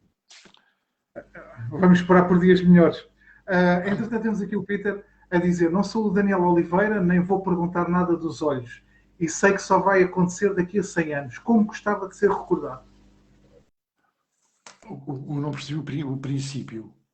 Ele só está a fazer um enquadramento que não é o Daniel Oliveira, nem vai perguntar nada do que é que diz os seus olhos, mas que, no fundo, o que é que gostava portanto, como é que gostava de ser recordado?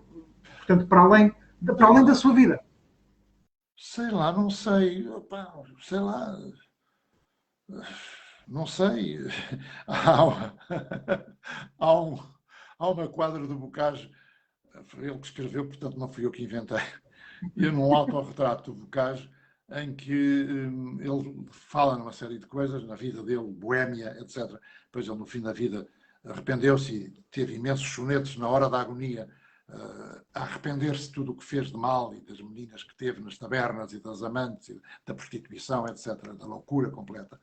E ele acaba com uma irreverência extraordinária que é: eis Bocage, em quem luz algum talento, saíram dele mesmo estas verdades, num dia em que se achou mijando ao vento. Ora bem, não quero que digam isto de mim, porque eu não faço xixi assim, de qualquer maneira. Agora, de qualquer maneira, não, é para um gajo porreiro, um gajo que fez aquilo que eu gostava, pronto. Aliás, eu não quero velórios, não quero nada dessas coisas, não quero, para a minha impressão. Quero dar o corpo à ciência, façam o que quiserem, e depois quero ser cremado, pronto. Lembra-te ao homem que és pó e ao pó tornarás. Palavra do Senhor. Exatamente. É mesmo isso. É mesmo isso. Depois temos aqui a Susana Mimoso a perguntar que recordações tem dos tempos do tal canal. Já falámos aqui sobre o tal canal. E se pode comentar algum momento caricato? Eu acho que o próprio tal canal era tudo caricato. Aqueles há bocadinho das entrevistas. Não, havia coisas... Pronto, caricato, por exemplo, o Herman não tinha sempre a unanimidade das pessoas a gostarem. Não é? Claro. E havia até pessoas que diziam: epá, tinha um amigo meu, já estou a te reler, eu morei 20 anos na Costa da Caparica e havia um amigo meu de lá, dono de um restaurante dos melhores da Costa naquela altura, já não existe, e dizia: epá, e que não gostava do Herman. Epá, tu deves estar realmente a precisar muito de dinheiro para aturares aquele gajo. Mas porquê, pá? Pá, tu deixas que ele te faça aquilo, tu deixas que ele diga aquilo, tu deixas que... Eu disse: pá, não tem nada a ver. Houve uma entrevista em que eu tirava um casaco e ele rasgava o casaco. Tu deixaste... O gajo rasgou-te um casaco, pá. O gajo é uma besta, aquele gajo não tem respeito por... O casaco estava maquinado. Era um casaco velho para tratar fora, que estava lá no guarda-roupa, nos cabides, que a dona não sei quantas tinha, a dona Maria, e o homem achava que aquilo era o meu casaco que eu tinha levado de casa e que o grande Hermano José, no seu apogeu, me arrebentou com o casaco. As pessoas o que é que se há de fazer? Explicar, não, o casaco. Sabe que ainda hoje há muita gente que, portanto, confunde muito. Agora, se calhar, já nem tanto, mas havia aí uma altura, principalmente, que havia muita gente que confundia muito o ator com a realidade. Exatamente. Cá não aconteceu muito, mas no Brasil, das conversas que tive com alguns atores e atrizes brasileiras, no princípio, um tipo que tivesse um papel mau, fosse um sacana, se me dão licença que diga assim, sim. E que andava na rua, as pessoas quase que lhe batiam. Ele tinha que andar quase disfarçado, porque foste tu que fizeste não sei o quê, uma estaladona. E depois as pessoas confundiam tudo. Não é? A pessoa Vive de tal maneira... Está ali a fazer um papelinho. Está tão bem feito que as pessoas acham que aquilo é tudo verdade. Não é? Pronto. E está bem feito, mas realmente ensinaram-nos muito, e a nossa primeira telenovela, a da Alvila Feia, nós aprendemos muito, porque ninguém sabia fazer telenovela em Portugal. E, portanto, Exato. tivemos ali uma produtora que já não existe, a Edipin, que era do Vítor Mamede e do Tilo Krasman, o maestro. O Vítor está vivo, o Tilo não. E ali começámos a fazer a Vila Faia, a palpar terreno e a perceber que as pessoas começavam a gostar daquilo, quando começou a ser exibida. No dia do último episódio de Vila Faia, a Assembleia da República fechou mais cedo. Porque queriam saber o que é que acontecia, principalmente a um casal extraordinário, que era a Margarida Carpinteiro e o Nicolau Breiner, e as pessoas queriam saber qual era o desfecho que ia acontecer no último episódio da Vila Faia. E, portanto, tinha uma força que depois foram-se fazendo outras novelas, e hoje algumas até já noutros canais, reconhecidas internacionalmente, com prémios, etc, etc, e fazem-se trabalhos muito bons, mas naquela altura estávamos todos a palpar terreno. Tanto os atores, como os realizadores, como os produtores, tudo. Estávamos todos ao tio, como se fosse dizer, mas conseguiu-se fazer um belíssimo trabalho. Conseguiu-se fazer. O Rui de Carvalho tinha um papel magnífico. A Helena Isabel, que fazia de minha mulher, está linda, continua linda a Helena. No outro dia estive com ela, está tão bonita ainda. E já está cota como eu, mas está linda. E pronto, correu bem e foi bom para se começarem logo de seguida a fazer outras. Exatamente. Correu tão bem que vamos aproveitar. Então, já agora a segunda ainda pode ser melhor que a primeira. O argumento era muito bom. A Rosinha Lobato Faria também estava metida nisso. A Rosinha estava. Pois. A Rosinha estava metida nisso. Foi muito bom, foi muito agradável. Muito bom, muito bom. Muito bom. Cansativo, meu Deus. Temos que nos levantar muito cedo, 6 da manhã, para estar no estúdio às 8, 8 e meia, a saber o papel de cor e não sei. E as pessoas acham que a gente chega ali e diz o que lhe apetece. Não, está tudo escrito e temos que dizer o que está lá escrito. Não é que estejamos a fazer Shakespeare e tem que ser um rigor. O ator tem que dizer, hoje está bom tempo. E se disser que o bom tempo que está hoje é a mesma coisa, não se vai parar por causa disso, não é? Exatamente. Mas os clássicos têm que se respeitar uma série de pronto, ali não estamos a fazer clássicos, aquilo é a vida. Estamos a tentar fazer as coisas como elas são, a vida como ela é. Não é? Olha, são 11:15, minha mãe não dorme enquanto eu não chegar. Há um poema assim do Brasil. Sou filho único, tenho a minha casa para morar, não posso ficar. Agora lembrei-me. Eu só queria... O que é que você está aí a ler? O que é que foi? Não, estava aqui só a ler os comentários. E entretanto queria só aqui, fazer-lhe aqui algumas perguntas que as pessoas estão ainda a fazer. A Daniela Fontes pergunta como foi trabalhar com o Camilo. Com o Camilo? Sim. Eu fiz com o Camilo, nunca fiz teatro. Com o Camilo fiz só o Sábado Abadu. Lembra-se do Sábado Abadu com o Camilo e Ivone Silva. Vi depois mais tarde. Foi um belíssimo Pois você é muito novo, eu esqueço. Eu esqueço, mas não ligo nada às idades. Mas eu sei que tem, a minha eu sei, tenho 74. Mas. Tem idade do meu pai. Filho, também, o paizinho tem que ir para cá. O paizinho está cansado. Mas o que é certo é que foi muito bom esse programa também naquela altura, correu muito bem. O Sábado Abadu tinha um genérico maravilhoso, era realizado por um magnífico realizador, o Nuno Teixeira, e correu muito bem. Há frases que ainda hoje se dizem do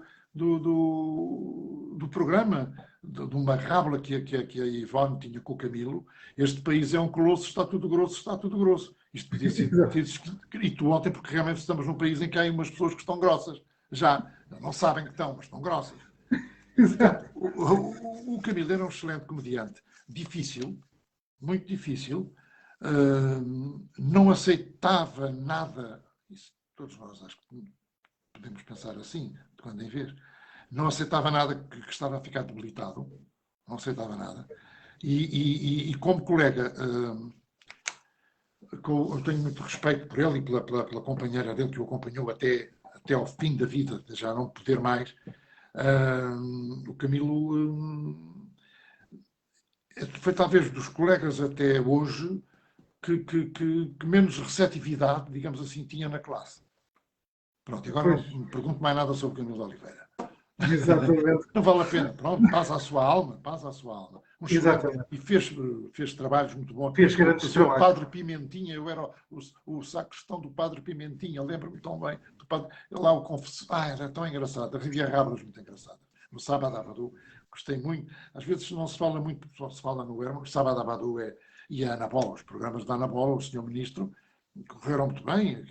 Aquela personagem que eu fazia era tudo menos ministro, era a minha mulher que me conduzia. E eu fazia com aquela cabeleira toda, tinha ali muita ideia para dar ao marido. Mas eu achava muita graça àquela série. Ainda se fizeram 2 ou 3 séries sobre esse tema do Sr. Ministro. Depois foi a mãe do Sr. Ministro. Depois foi... Pronto. Mas foi... Aquilo, no fundo, eu penso que era baseado um pouco numa série de uma Bitcom. Sim. Mas isso era uma coisa da BBC extraordinária. Exatamente. Extraordinária. Eu fiz fiz uma outra que era também uma versão portuguesa que não correu tão bem como o Sr. Ministro, que foi uma coisa chamada Cuidado com as Aparências, que era uma coisa que vinha do estrangeiro também, do BBC, tanto quanto me lembro, que era uma série maravilhosa, que era uma senhora, uma porteira qualquer coisa, uma senhora humilde, e que atendia ao telefone e vivia dentro da casa dela como se estivesse no Palácio de Buckingham. E quando atendia ao telefone, era a rainha. Também não era nada, coitadinha. Depois a seguir àquilo, desligava o telefone e ia despejar o lixo. Portanto, fantástico. Mas não correu tão... Foi bom. Foi a Catarina Avelar que fez a protagonista. E depois era a Lídia Franco, eu era irmão da Lídia Franco, não interessa, mas não correu tão bem como o Sr. Ministro. Mas ainda foram 13 ou mais episódios, porque foi bom. Eu acho que foi para o canal 1, não me lembro agora, não lembro para que canal é que foi. Não me lembro para que canal é que foi. Eu tenho ideia, sim. Por muito estranho que pareça, já depois de eu crescidote, aquilo que mais perturbou, entre aspas, as pessoas, foi eu ser o Batanete. No ano em que os Batanetes estavam no ar, na TVI, e a TVI ainda hoje, quando não tem mais nada para pôr, põe os Batanetes. Qualquer dia não há telejornal por qualquer razão. Olha, os Batanetes! E põe os Batanetes às 8 da noite. Mas era uma série divertidíssima. E, no fundo, é ovo de Colombo, é anedotas teatralizadas. Sim, exatamente. Mas eu, a Rita Ribeiro, etc., por ali fora, a dar vida àqueles bonecos. Mas isto para lhe dizer que no ano de verão, de estar no ar os Batanetes, eu queria ir à praia, como qualquer pessoa que gosta de apanhar um bocadinho de sol e de tomar banho e não sei o quê. Cheguei a fugir, não digo fugir, mas a sair muito mais cedo da praia, porque já estava incomodado, porque os miúdos não largavam o Batanete. Não, queriam fazer perguntas e queriam falar com o Batanete. Depois às vezes vinha o avô ou a avó dos meninos mais novos. Eu peço imensa desculpa, mas eles gostam muito e divertem-se muito, não conseguem vir aqui e não brincar consigo. E pronto, então ia para uma esplanada lá para aqueles barzinhos de apoio à praia, a ver o mar, à espera que eles saíssem à hora do almoço, para ir todos comer a casa, e depois lá ia eu um bocadinho para a areia, ser o Batanete sem ninguém perceber. Foi das fases mais... É engraçado. Foi das fases mais acesas, chamemos-lhe assim, desta vida, das coisas que tenho feito. Os Batanetes fizeram um êxito extraordinário. Ainda hoje, como o Vítor estava a dizer, quando não têm nada para dar, e também na TV ficção, estão em várias áreas. Há uma coisa engraçada, voltando aos programas do Maria Berman. Há muitos pais que hoje têm guardado, às vezes ainda em VHS e em beta e aquelas coisas, e depois agora conseguem fazer as transcrições, eu não sei como é que isso se faz, que mostram aos filhos, olha, está aqui com que o pai se divertia quando tinha a tua idade. Agora vai ver isto, Ana, vai ver. E há putos de 14, 15, 16, 17, 18 anos que conhecem coisas dos programas do Berman, porque foram os pais que deram quase como trabalho de casa. Olha, o pai divertia-se assim. E lá, o que é que tu achas? O que é que gostas? E por isso é que há muita gente que malta nova, miúdos e miúdas, que conhecem muitas histórias e brincam muito ainda com os programas do humor do Berman. Isso é muito bom. Isso é muito bom. É muito bom. Bom, Vítor, então até amanhã, se Deus quiser. Até amanhã, não, até logo. Já vamos aqui com quase... Terminamos às 11. Está bem. O pipi das 11. Pipi. Entretanto, só aqui em jeito de balanço deste nosso direto, portanto, aqui para umas palavras finais, tenho aqui uma pergunta. Aliás, duas perguntas que eu vou colocar numa. Portanto, que foi a Carla, a minha esposa, mais o Peter que colocaram. Portanto, que a Carla coloca, pergunta se já fez tudo o que queria e o Peter pergunta o que falta ao Vítor fazer a nível cultural. Isto tem jeito de balanço. O que é que me falta fazer? Falta-me fazer tudo, porque eu tenho tido a sorte o fator sorte, estou a empregá-lo hoje muito e emprego muitas vezes, não só na área da poesia. Eu tenho feito não só os programas de divertimento, eu só não fiz tragédias. O resto, dramas, fiz imensos, alta comédia. Tenho conseguido ir... É como um pintor tem uma paleta com as cores e vai colorindo, vai fazendo um quadro com várias cores. E eu tenho tido a sorte de me terem entregue várias cores para eu brincar, para eu pintar um quadro. E, portanto, é sempre aprendizagem. Cada vez que se começa um projeto, é com um ator ou com um diretor. Eu sou muito disciplinado. Eu acho que temos que ter uma confiança enorme em quem nos dirige. Nós podemos pensar que estamos a fazer muito bem, o supra-sumo, e depois vem o dizer, não faças isso assim, faz assim, não digas isso assim, diz assim. Mas a gente tem que acreditar no que ele está a dizer. Claro que o que ele disser, seja o que for, é para o bem do espetáculo. Não há nenhum senhor que queira que as coisas corram mal. Correm mal para todos, correm mal para ele, que foi o responsável. Mas cada encenador, cada colega que se conhece de novo, são experiências novas, são coisas muito boas de aproveitar e Portanto, o que é que me falta fazer? Olha, agora falta-me que o ouvido desapareça e que a gente possa trabalhar. Possa voltar a trabalhar. Agora, é só matar o bicho. Você tem morto o bicho, que eu já vi 2 vezes você matar o bicho. Mas de qualquer maneira... E eu nem um pingo d'água tenho aqui. Nem um pingo d'água, assim é terrível. Há de me convidar mais vezes, sabe? Nem um pingo d'água das pedras. Vamos fazer o seguinte: próxima vez convido para uma sessão, portanto, em público, quando for possível, eu levo o vinho. Forte a casa, Conselho de Vila Franca de Xira. Conselho de Vila Franca. Sim. Gosto muito de um poema Campino do Ribatejo. Gosto muito. Do António Boto. Temos aqui grandes vultos culturais, isso é verdade. É verdade. Vultos culturais. Bom, entretanto, já estamos então aqui a aproximar-nos do fim. Este foi um direto que eu efetivamente gostei mesmo de fazer, acreditem. O Peter diz aqui, parabéns ao Ricardo e ao Vítor, afinal não foram 5, mas 2 horas muito bem passadas. A Daniela... Estamos quase a acabar, não se vai embora já, deixa aí um bocadinho mais. Obrigado por estar A Daniela diz que continua a gostar de ver os batanetas. E o Fernando, quando o Vítor começou a falar dos batanetes, ele diz que estava mesmo a lembrar do batanete. Pronto. Eu era o próprio batanete, eu era o polícia. Exatamente. Não é? Exatamente. O que é que eu hei de fazer? E a Carla, a minha esposa, diz obrigada de coração. É efetivamente isto que eu tenho para dizer ao Vítor. Muito obrigado. Obrigado por este bocadinho. Para mim foi muito bom. Eu podia estar aqui horas e horas a falar consigo, porque o Vítor tem uma vontade para falar e eu agradeço. Porque eu às vezes perco-me, quero dizer muita coisa e lembro-me da coisa e depois perco-me, às vezes fico, o que é que eu estava a dizer? É a cabeça dos 74 anos, claro. Já mas não tenho aquela... Mas é maravilhoso. É maravilhoso. Falar do que se gosta é muito bom. Falar do que se gosta é muito bom.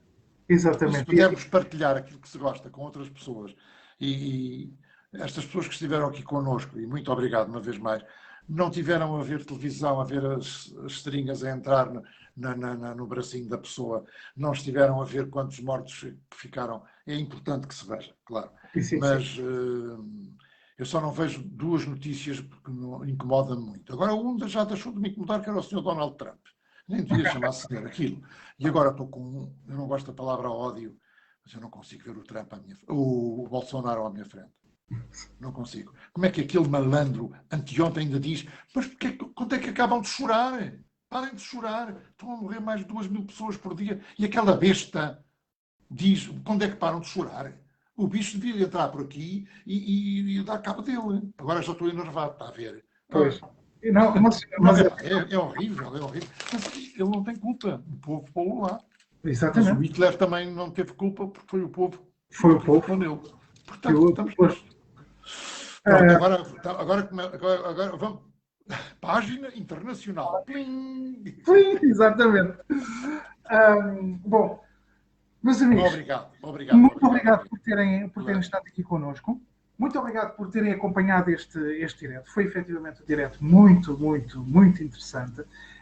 Quero-vos pedir que partilhem. Atenção que hoje temos 2 vídeos, ok? 2 diretos, porque tive aquele problema a meio do direto. Portanto, vou-vos pedir que partilhem. Vou também dizer, portanto, o vídeo vai ficar disponível através da minha página de escritor e também vou partilhar através do canal Longer Together no YouTube, portanto, que é o canal que eu tenho com o Telmo. Sim, sim. Portanto, vou partilhar lá este vídeo para quem quiser Ok. ver. Então, quando estiver disponível lá os 2 vídeos, eu depois, Ok, diga-me alguma coisa, Ricardo. mando o link para o caso do Ok. Vítor querer Ok, ver. claro que sim, claro, acho piada. Para- Para ver os disparates que disse. E Ouvi, foi, e foi maravilhoso, Vítor. Acredito que gostei mesmo muito de estar aqui à conversa. Obrigado, Ricardo. Obrigado pela sua paciência. Da Não, maneira como conduziu a conversa. Foi fluente, não é? Estamos a fazer eu, companhia a pessoas. Pronto. exatamente. O que é muito importante. Fomos como um grande programa de rádio que havia antigamente do nosso querido Cândido, meu, pelo menos, Cândido Mota, que era o companheiro da noite. Com uma voz maravilhosa que ele tinha, e tem. Ainda hoje falei com ele ao telefone, que ele foi muito gentil. Eu ontem fui entrevistado no Canal 1, ao fim do dia, e ele gostou muito de me ver e não me telefonava para aí há 3 anos. E ontem telefonou-me 5 ou 6 vezes, eu só vi Cândido Mota. E hoje liguei-lhe eu para ele. E, pronto, está sem trabalho, está terrível, fechado com medo do Covid, e muito bem, ele é de risco, tal como eu, e está um bocado abandonado. Mas ele também não fez muito para estar acompanhado. Mas gosto muito dele. Isto tudo a Exatamente. propósito da companhia que nós tivemos a fazer aos seus Às ouvintes pessoas e que nos que estavam tiveram connosco a conversar um bocadinho, a trocar impressões. Se eu disse algum Exato. disparate, mesmo aquele que eu disse do senhor Bolsonaro, ele não é senhor, do Bolsonaro, esse gajo, se tiver aí alguém brasileiro que veio dar porrada, olha, paciência, o que é que eu hei de fazer? Pois, mas acho que é um sentimento comum. E eu mais uma vez agradeço ao Vitor. Também Obrigado. dizer, portanto, e continuar a dizer, quem estiver interessado em adquirir o meu livro, pode entrar em contato comigo, por favor. Estejam à vontade. As livrarias hoje já abriram, ok? É verdade. Vão comprar livros. Primeira Mas, por favor, necessidade. Muito bem. mas por favor, comprem à livraria da Dona Joaquina, do Senhor Manuel, desses que estão na vossa rua, no vosso bairro, que estão a passar por grandes dificuldades.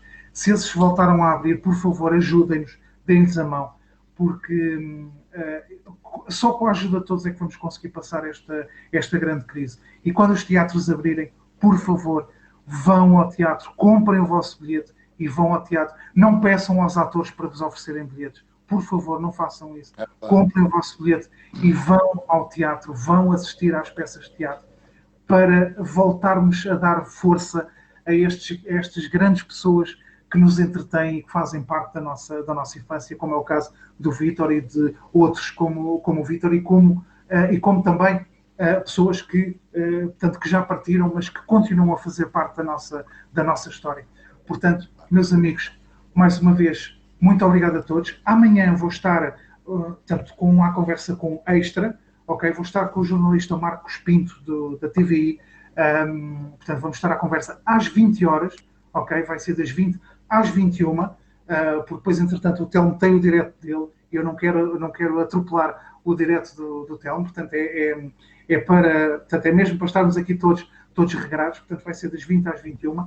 E quarta-feira vou estar à conversa com o Bruno Ferreira, sim, o rapazinho das vozes, vamos estar os dois à conversa. Vai ser de certeza mais um serão muito animado, como foi este com o Vítor de Sousa, com momentos de humor absolutamente Obrigado, Ricardo. Vítor, o meu profundo agradecimento. Um abraço grande. Um grande abraço para si. E cuide-se. E o Vítor também. Espero que um dia, portanto, espero que um dia em breve possa estar consigo. Era bom sinal, era bom sinal. E é assim, e se não pudermos ainda dar um abraço, pelo menos que possamos dar um abraço ao longe, mas é do que eu tenho mais saudades. Eu não aperto a mão a ninguém há um ano. Exatamente. Custa-me tanto, eu não vejo as minhas amigas, o meu afilhado. Sinto a falta do afeto. Não é só o nosso querido presidente que é um homem dos afetos. Nós todos somos de afetos. E não poder abraçar, não poder beijar, não poder apertar a mão e dar uma cotoveladazinha é horrível. É horrível. Não tem nada a ver connosco. Não tem nada a ver connosco. Mas que possamos pelo menos estar... possamos em breve... Possamos estar... possível. Muito obrigado. Cumprimentos à sua esposa, se faz favor. Muito obrigado pela colaboração. Muito obrigado. E até breve. Muito obrigado a todos. Muito obrigado. Connosco. Obrigado. E agora, como é que eu desligo isto? Como é que eu vou dormir? Pronto, agora vamos fazer o seguinte. Eu vou tirar isto. O martelo, com o martelo, quer? Olha, só um bocadinho.